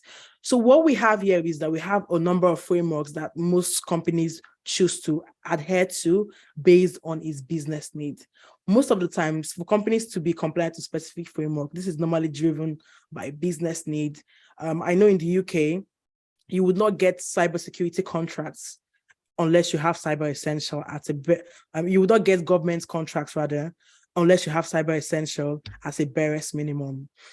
Using SOC 2 as an example, if I'm a SaaS provider and SaaS, software as a service, so it could be anything like Netflix, Spotify, any software, most times you might not get specific clients unless you are SOC 2 compliant in itself. So what this shows is that if I'm going to do business with you, right, I know that you're taking cybersecurity seriously because you spend the time, the effort, the resources to put specific controls in place. So during the course of the bootcamp, we're going to be going in depth into some of the most common framework. I think my favorite has to be NIST because I work a lot with NIST. It's very subjective, by the way, though. But yeah, I think it creates a baseline for most companies to start their cybersecurity journey. So if you want to find out more about the frameworks and how you can apply it, I suggest you come to the bootcamp. I'm just going to go to the next slide. Obviously, as part of the IT compliance and the governance landscape, there are a number of tools that most organizations use. So oftentimes when people ask me, what is the most tool you use? If I'm being honest, right, it's going to be a PowerPoint and an Excel. Trust me. As a governance and risk and compliance person. Yeah, I think a colleague of mine is on the call, and I'm sure she can attest to that. It's going to be PowerPoint and Excel right in itself. However, for you to automate specific process to make it less mundane in itself, most organizations choose to use specific compliance tools. So we've listed a couple of them here. So you have those that within the GRC space, like OneTrust. I think that's used for third-party management as well. You have likes of Tugboat Logic, the likes of Vanter, Dratter. If you come for the bootcamp, obviously you would be exposed to a number of these tools in itself, obviously, because it's good when you go for an interview and you're like, oh yeah, I've used Tugboat before to help A, B, and C clients in order for them to get SOC 2 attested. So it's quite good to be abreast of these tools as well, even though in most cases you will find out that most companies, regardless of its size, still end up using Excel for risk management. No shades at Nails company. Moving on. So we have potential GRC roles. So whilst we say GRC, in most cases, you would not just go to read.com or Jumpstart and type GRC and voila, you would see the role. What we need to put into consideration is that GRC is broken down into governance, risk, and compliance. So each of the job roles would either fall in the entire umbrella or within each of those brackets. So for example, there are some roles that you still see GRC analyst as a title. You could see information security officer. You could see information security analyst within the GRC space. You could see cyber risk analyst. Obviously, that falls within the risk brackets. And we could see cyber policy analyst, who falls in the compliance bracket as well. You have information security auditors, compliance analysts, IT risk and governance analysts, information security consultants, which I currently sit in, information assurance analysts, cyber advisor, which also falls under my role, and cybersecurity consultants. And within the UK, the average salary ranges from £40,000 to up to 6 figures, which is 100,000, depending on your skills and your years of experience. If you want to get over the 100,000 bracket, I would advise you to go to the US. Honestly, it's part of my mid-term to long-term roadmap, by the way. So yeah, it's still possible. May I just highlight? Sometimes, I think as you venture into your career, you start to realize that you start to gain some more knowledge of these other domains, and the more of a subject matter, how do I say, subject matter a jack of all trades pretty much and a master of none, right? But I mean, it is good to be a master of one, but if you're a good, if you know enough about everything, you can actually sit in a lot of senior roles, which it sets you up for a salary above that 100K. That's Sure. just highlighting it, really. Yeah. I think you hit you said it very well. I think the more you progress in your career, the more you're close to getting to the 6-figure bracket. And trust me, depending on what route you decide to go, you will actually get it quicker than the normal routes. For example, if you decide to become a contractor, right? So within the cybersecurity space, I'm not kidding you. People get paid up to £300 to even £1,000 a day as a contractor. And I know people that earn this amount because of they work within that space. So you might go through the GRC bootcamp training, and then you land a contract role. And before you know, you're earning 350 a day. And if you earn 350 a day, that comes up to 7,000 a month. Just putting pen to paper. If you Quick earn maths. 500 max things, if you earn £550 a day as a contractor, that's trickles down to £11,000 a month. And trust me, this is life changing. Let's call a spade, right? I think most of us are here because we want a better life. We want to get the skill we need to live a comfortable life. And I'm up for it. I would always say you need to get the skills you need to elevate yourself, because I would always say, as an immigrant, as a Nigerian, let me reduce my voice. Not come to London to count the bridge. Yeah, do you get what I mean? So yeah, I guess I hope you guys heard what I said. But yeah, if you understand, you understand. You did not come to count the bridge, right? You go, I mean, you did not come to count London Bridge. So yeah, this is what a potential job role and the salary would probably give you if you go into the GRC career. We have a couple of certification, and this has been mapped per difficulty level in itself. We have the ISO lead implementer, the lead auditor, the GIAC security essentials certification, the cyber certified cloud security knowledge, the CCSK, and a lot of certifications in itself. Depending on where you are at your career, obviously, probably be at the beginner stage, my recommendation will probably be start with the ISO bits. Obviously, after you've got an exposure to what GRC is in itself, you can then become a subject matter expert within a specific compliance framework. And why I say ISO is because of the business need in itself. They would always need like implementers to be able to translate the ISO requirements. I know I mentioned it's a document that has set of rules, but that in itself is hard to translate. But as the expert that have gone through an ISO training, you'll be able to translate this to organizations. And if you, after this training, maybe you could just have a quick search, for example, on Read, search the keyword ISO 27001. You could search the keyword on Jumpstart as well, and see the type of rules that it entails. So what I do normally, if I want to change jobs, I start to plan in advance, right?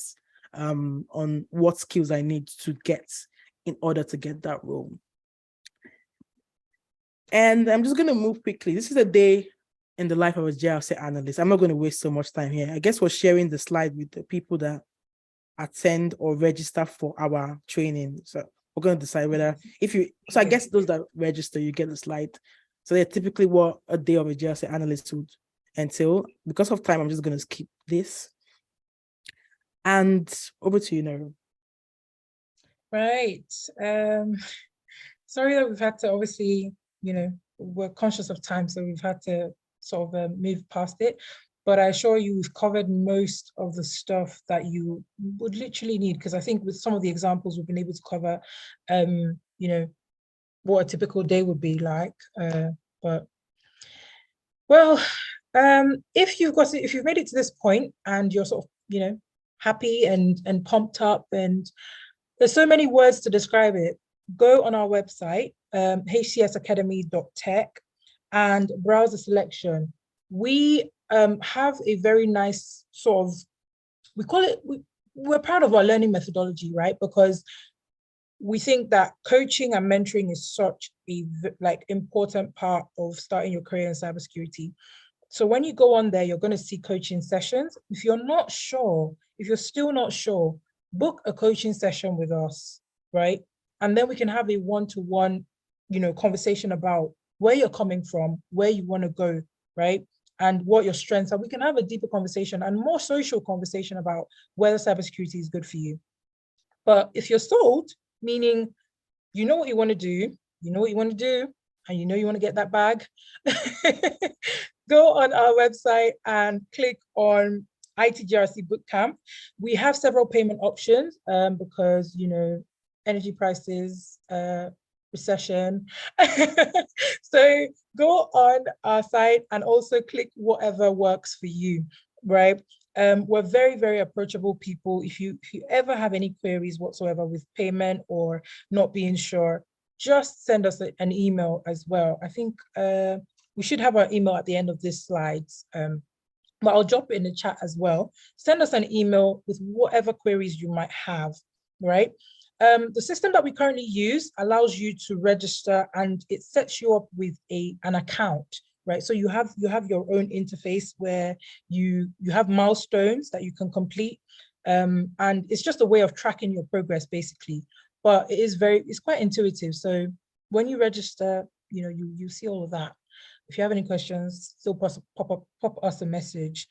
Right. So yeah, and it brings us to the very, very important part. Right, the first 10 people, because it's January and we're so pumped up and we're just so, we're really looking to sort of help people, tick off those things on their New Year's resolution list, get that bag, new career, whatever it is. We're giving the first 10 people a discounted price of £500. So the course usually would cost 1,200. We did slash that to £600. So anyone who is not part of the first 10 people will pay £600. But if you are part of the first 10 people, you get an extra discount of £100. So that is £500. And that we're kind of approaching the end. So if anyone is getting tired, so please just hold on. It's hard to keep your attention span. But we want you to choose us because, from what we've explained so far, it will be a fast track program. You'll be exposed to all the knowledge and all the support that you need. You've got expert instructors here. And I hope, we can get some thumbs up at the end of this, if you really liked how we sort of engaged throughout this session. And also, as you already know, flexible payment plan. So you can split your payments into two. And I think for the £600, you've got an option for 3, but you can quote me on this. Yeah, so you could pay, rather than paying £600 in one stretch, you could actually pay £300 for the first month and then spread the cost for the next one. Yeah. Right. So that's in two installmental plans. Right. Next slide. Right. This is the part that Princess has been talking about. And I don't know. We want you to hear from someone who has been through our boot camp last year. And also, she's an amazing person. Yeah, 2022, last year. Yeah. Is she on the call? Dami, are you on the call?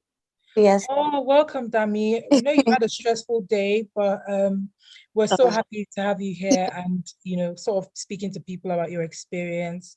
So we'll give the floor to you. Just obviously be conscious of time. If people can buy us an extra like 5 to 10 minutes, we'll really appreciate that. Thank you. Yeah, absolutely. Hello, everyone. I really, really enjoyed this. It's like you guys offered more than you offered me at the beginning, because I really love this, this session. I really, really enjoyed it. And my name is Damilola. I'll start by saying I won't take much of your time. Briefly, I'm just going to be sharing how I started and how I got to where I am today. And I came into the UK like less than 2 years ago for my master's program in computer science.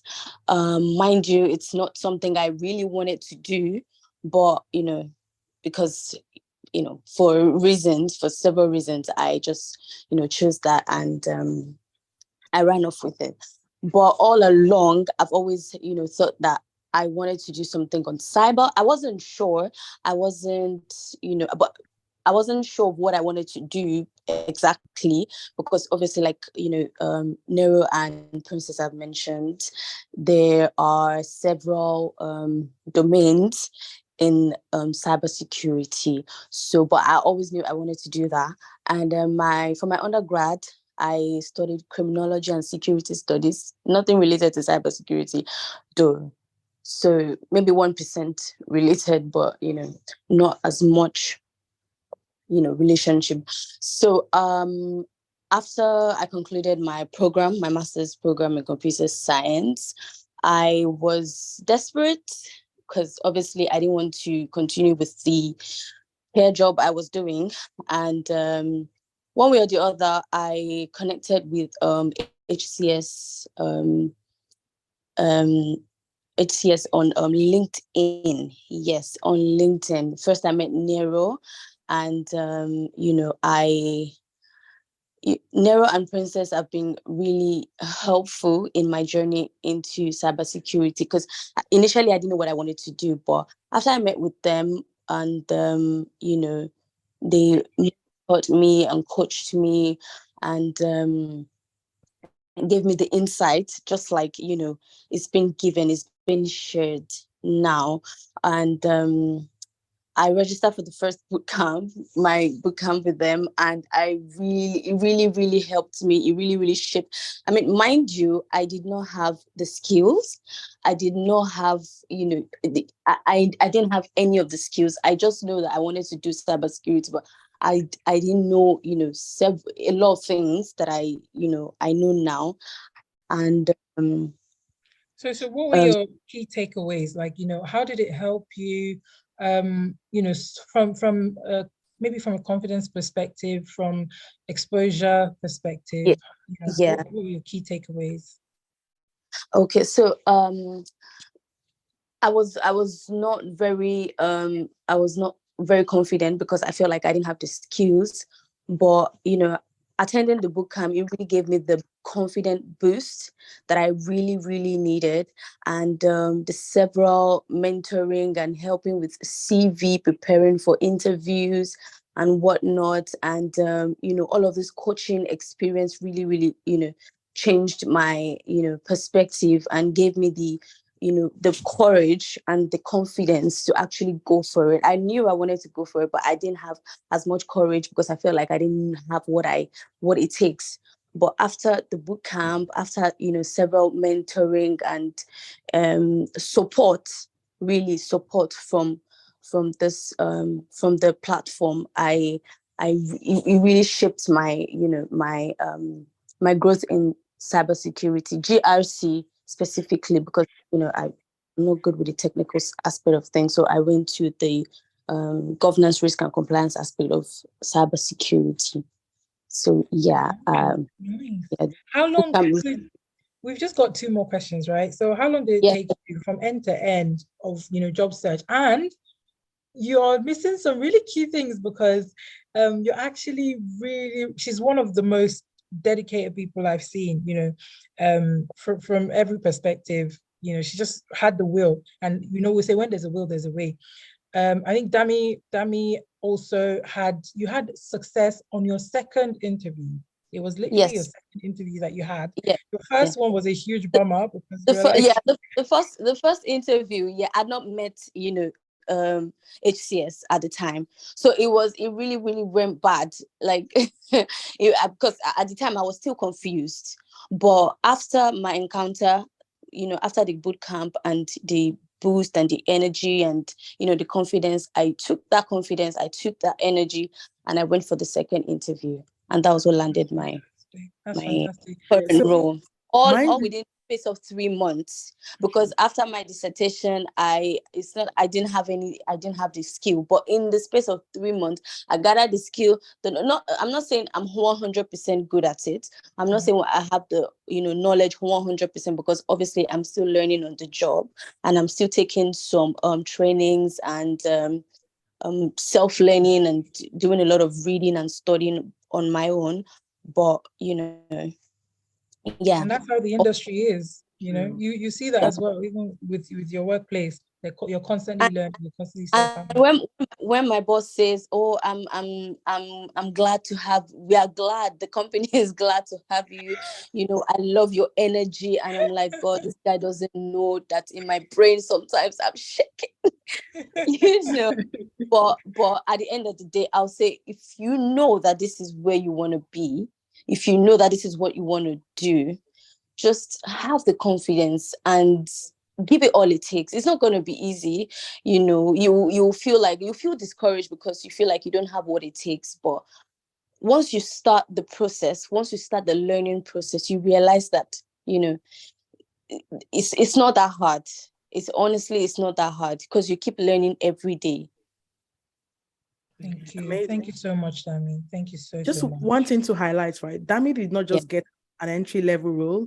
She got No, A mid-level. a mid-level Yeah, role. So mid-level. she currently works sorry, as an let me add this. I remember when I was talking to you, because I was a lot discouraged, and I felt like, because I just graduated, who will employ me and give me, you know, mid-level role and things like that. And I remember going to Nero, and I'm like, oh God, I think I should just go for entry level. You know, let me just be my JJ, collect my small salary of, let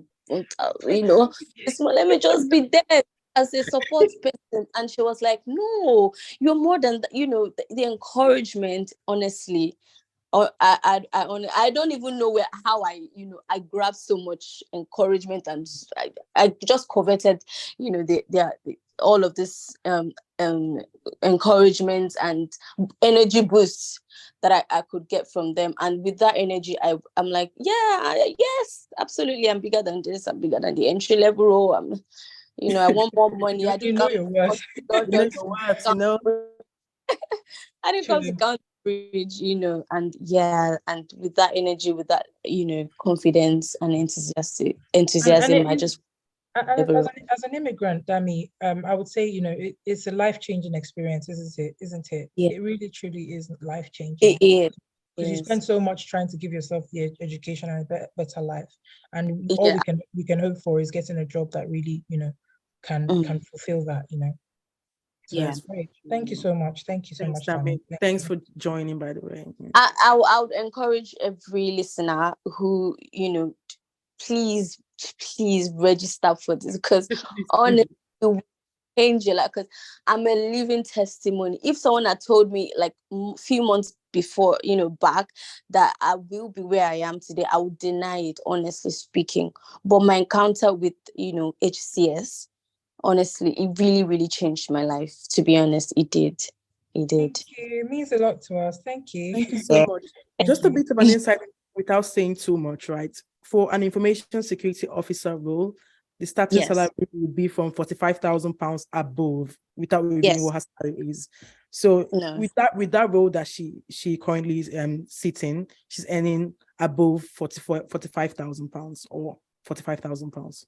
So yeah, But some people didn't have, you know, the skills and the knowledge before and you'd then. be surprised, within the next year or two, she either gets promoted and her next role might be a 70K and 85K. And it's very possible. I was able Yeah. to double my salary in less than 2 years within the space, you know. I'm not going to go into depth of what my salary is, by the way. But yeah, you can do that though. Thank you. Thank you. I think people are already, you know, itching now. We have 2 more minutes because I asked for 10 minutes. So we're done. We're pretty much done. So how are we gonna, let's wrap up.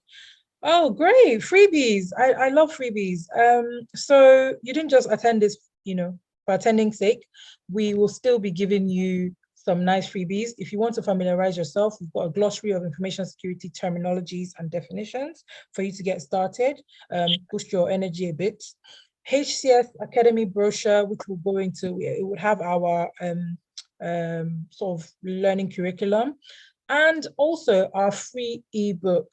You'll be the first people to see this ebook. So we will be sending that over by tomorrow to all participants of this event. So thank you so, so much from myself, from the team, from Princess.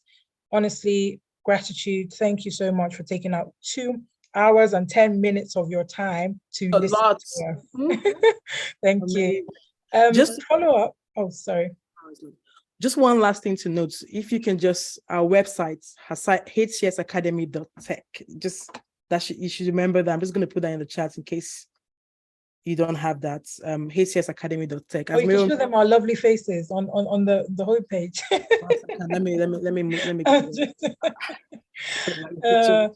Anyways, please give us some reactions. We want some reactions in the chat before you say, say some hello, say some goodbyes, tell us how you're feeling. Thank you. Thank you so much, Sandra. Thank you, everyone. Thank you. I'm just putting the website, the link to the websites on the chat function. We want some feedback. Tell us how we did. I hope this has helped to satisfy your curiosity. Yeah, we hope it was insightful. Right? This is pretty much. Hello. Hello. So I think at this point, not to waste too much time, we're already 10 minutes past. So thank you very much, everyone. We're going to be ending the call very, very soon. So we'll wait for everyone to sort of leave. We have to clear up after everyone. So thank you so much for coming. And would love to see your faces again, even though we didn't see a lot of faces, but we'd love to see your faces again. Thank you. Thank you, Olofi, Twade. Thank you, Chinna. Thank you. Bye, everyone. Bye. Thank you. Thanks for attending. Bye. Bye, everyone. Thank you. Thank you. Thank you. Thank you. Let me put a song to usher them away. Thank you. Thank you, Louise. Thank you, ladies. Goodbye. Oh, bye, Jamila. I think you guys don't. You guys just want to keep seeing our faces. Sorry, we can stay here as long as possible. This it's time to watch Love Island. Bye. Sorry, is the recording shared? Sorry? Yeah, we've got the recordings there. So is it shared? Like, do you have it shared with everybody? Would you like to, if you send us something just to request it, if you send us an email, because we haven't got your email. So if you send us an email, and then we can obviously, agree on if we can share that. Yeah, but I think let me see if I could do that right now. So sorry, I think I missed it. Oh, okay.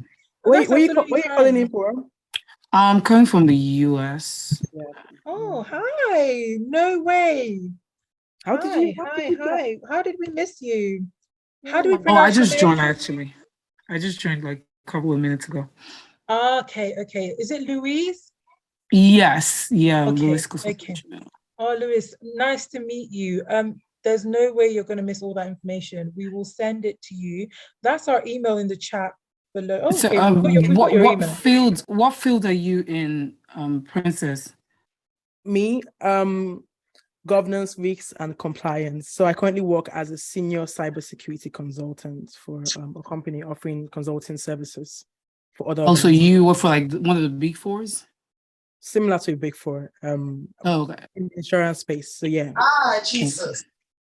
All right. So do you do GRC or just IT? So primarily the training now, is it from a training perspective or from a job?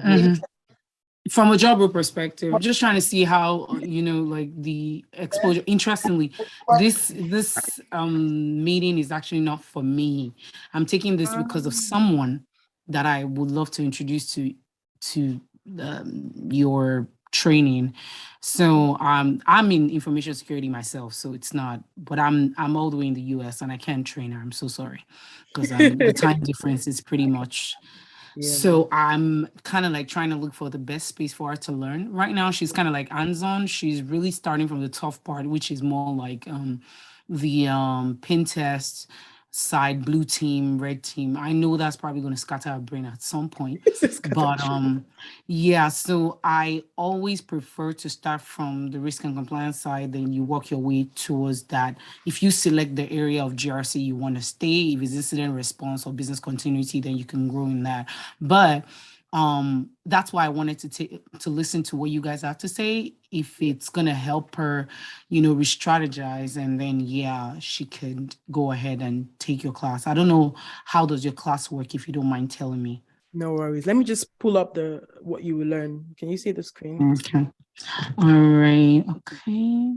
So during the training is going to be an 8 weeks training, 2 days a week. Some days Wednesday, some days Thursdays, and then Saturdays.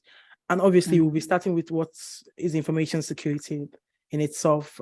We covered a bit of that today, and then we'll be going into how to perform risk assessment. So using frameworks like the ISO 31000 framework, the NIST risk management framework.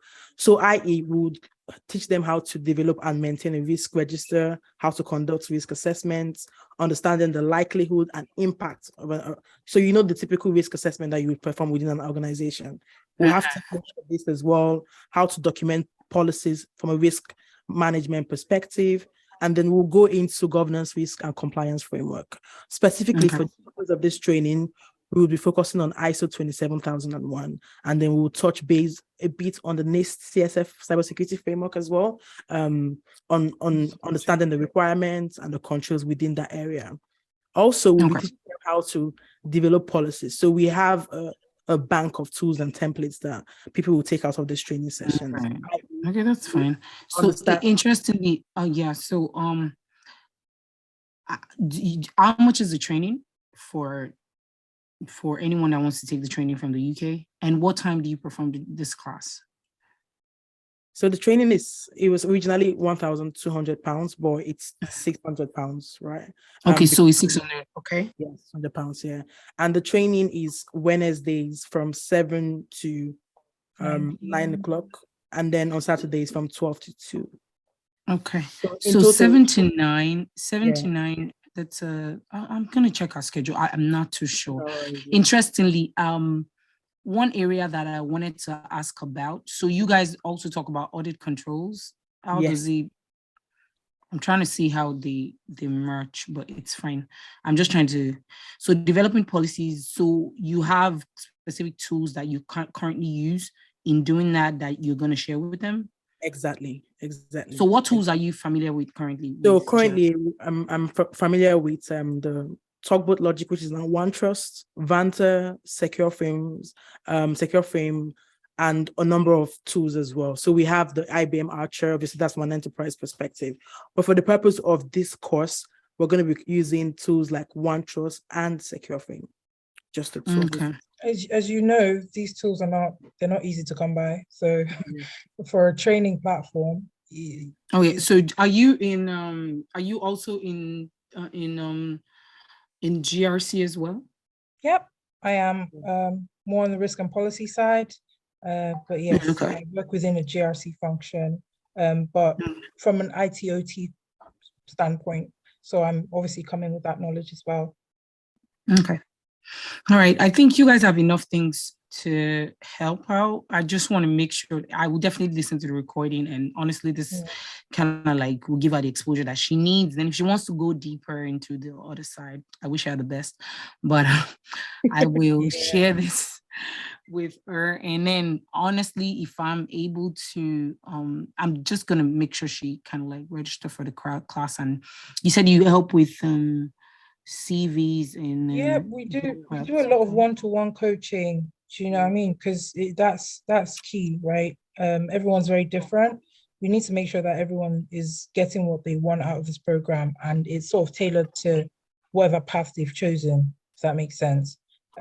So we do one-to-one coaching, we do CV and interview prep.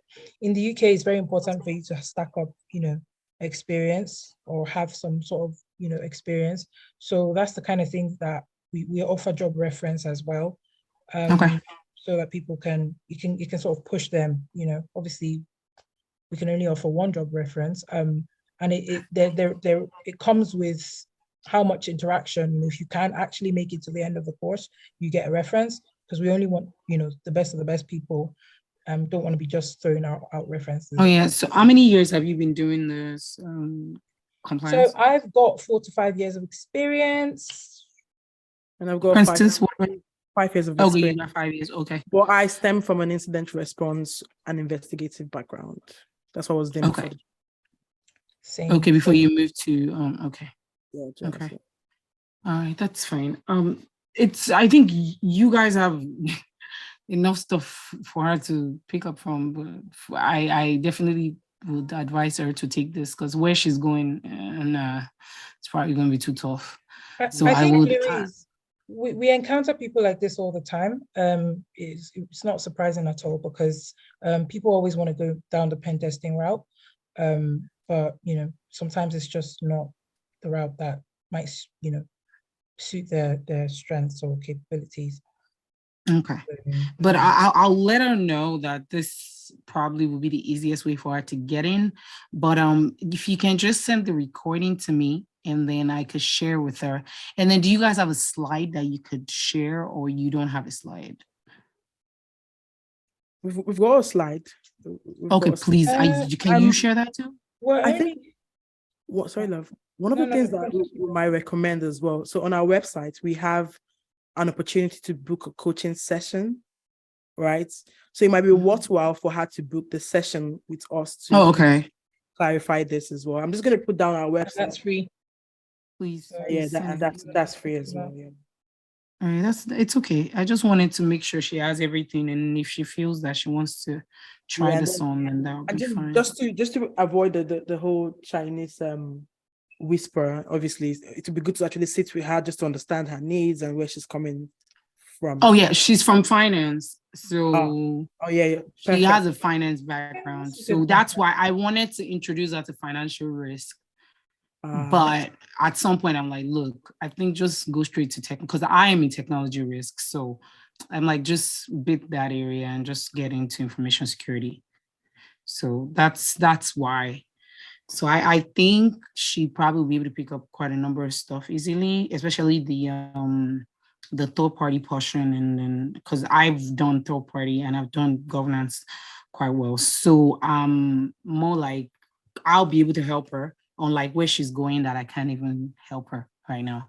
So I would definitely let her know, and then she's going to schedule the 30 minutes, right? Yeah. Session with you guys, and then we'll pick it up from there. Thank you so much. I really appreciate it. Thank you so much, Louise. Thank you. Thanks for those that actually stayed back, as well. Yeah. Oh yeah, you still have people on the call. People don't want to leave. They don't want to leave. Wow. I don't understand. So I have a question again, guys. I apologize. So because I've reached out to you before on Instagram for her, but it seems like your Instagram is full. You probably didn't quickly see it. So I wanted to know, what's the market like in UK?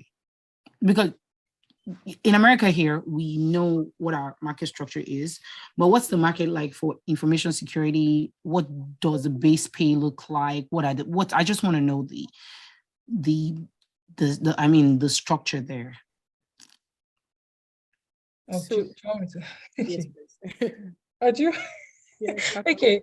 Oh no, Princess, please go on if you want to. Okay, no worries. So yeah, for the UK market, obviously the starting salary would be from £40,000 up to like 6 figures.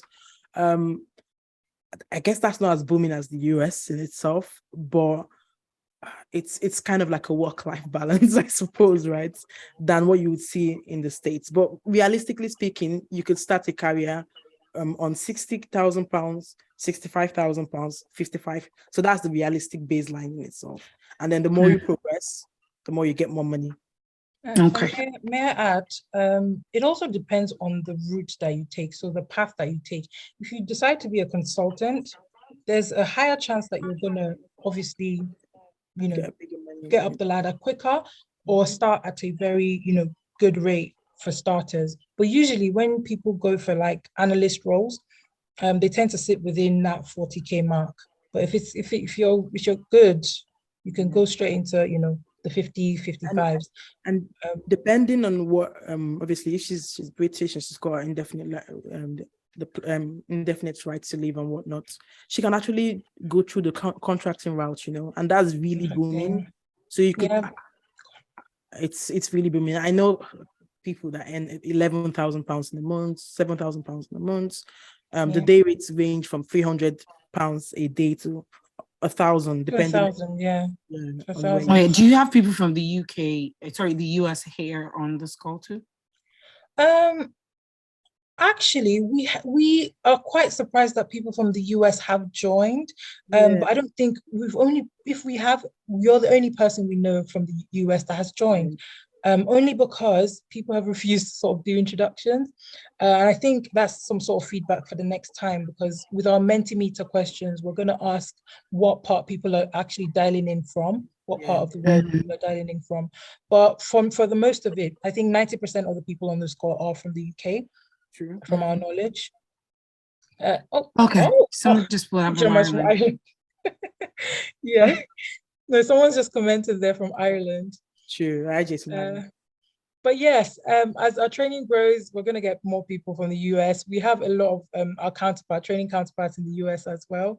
And yeah, we sort of, obviously we don't directly target that market, but you know, we're pretty much open to it because most of our courses are online. Our training is completely online, so that's not a problem. But yeah, there's lots of opportunities. It really depends on how, you know, what your person's looking for, you know, what they want. Some people aren't, surprisingly, some people are not money, you know, motivated, and they really just want to like start from the very basics and from the bottom or whatever it is. But yeah, really understanding what she wants is key to starting her journey. Oh, yeah, absolutely. So like I said, I'm sold already, but it's just making sure she sees the ginger and she moves over, because at least someone can help her around. So it's fine. I will get this to her, and please the recording, anything you guys can provide for me, just send it to me, and then I'll probably speak to her on the weekend and see whether she can reach out for the one-on-one session you guys have on your platform. Yep. Fantastic. Thanks a lot. I'm sorry that I just jumped into I just needed to, because I thought we you guys wish you had joined earlier, because you would have had loads of questions. I think she would have had a lot of questions. I think a lot of questions. No, interestingly, for me, cybersecurity is one of the best areas to focus your career on in the United States. Like, you probably will never run out of job ever in your life, because there's always something for you. So I know that it's a good space. That's why I wanted to see what you guys are covering. And I'm very much, of course, even if I have someone that wants to join in the UK, the first thing I'll say, you go take this kind of class, and then you have a good knowledge of where you want to go. So I definitely probably won't have questions in terms of what you're doing, but majorly for that person, okay, how can you help her out will probably be the question line. But this is actually good. This is everything we all do on a daily basis. If you're not under the internal risk team, you're probably working as a third-party assessor on IT stuff, or you're doing governance and compliance by being an auditee or writing policies. So this is everything. Or you're running awareness training. So it's majorly the big picture itself. So you guys are covering virtually everything. So I don't have any problem with it. And that was the aim of when we sat down to structure the curriculum. That was the aim, to make sure that it covers all brackets as well. I wish you had joined earlier, because she would have actually sold the course more. Interestingly, there's only the only thing I probably feel you probably want to add, maybe on the long run, when you get to the policy section, is talking about this vulnerability management and those other threat issues that come up, but you probably would discuss it when you're talking about NIST 2701. So it's going to be there at some point. Yeah. So I guess you guys are good. I just need to make sure she buys into it, and then she can take the class. Yeah. Amazing. Thank you so much for coming all the way from the States. We know the time difference. Appreciate your time. Thank you. Amazing stuff. All right, everyone that has stayed, you guys will get job first. It's automatic. Amen. We're gonna call it a day, you know. I've been there. But yeah, we're gonna send out follow-up emails as well. You will definitely hear from us today, tomorrow, and then on Monday, and every other weekend. We're moving forward. But yeah. Thank you. Thank you. Anyways, Bye, everybody. have a good evening. We're going to end the call now. Take care, everyone. Bye. Bye then. Thanks so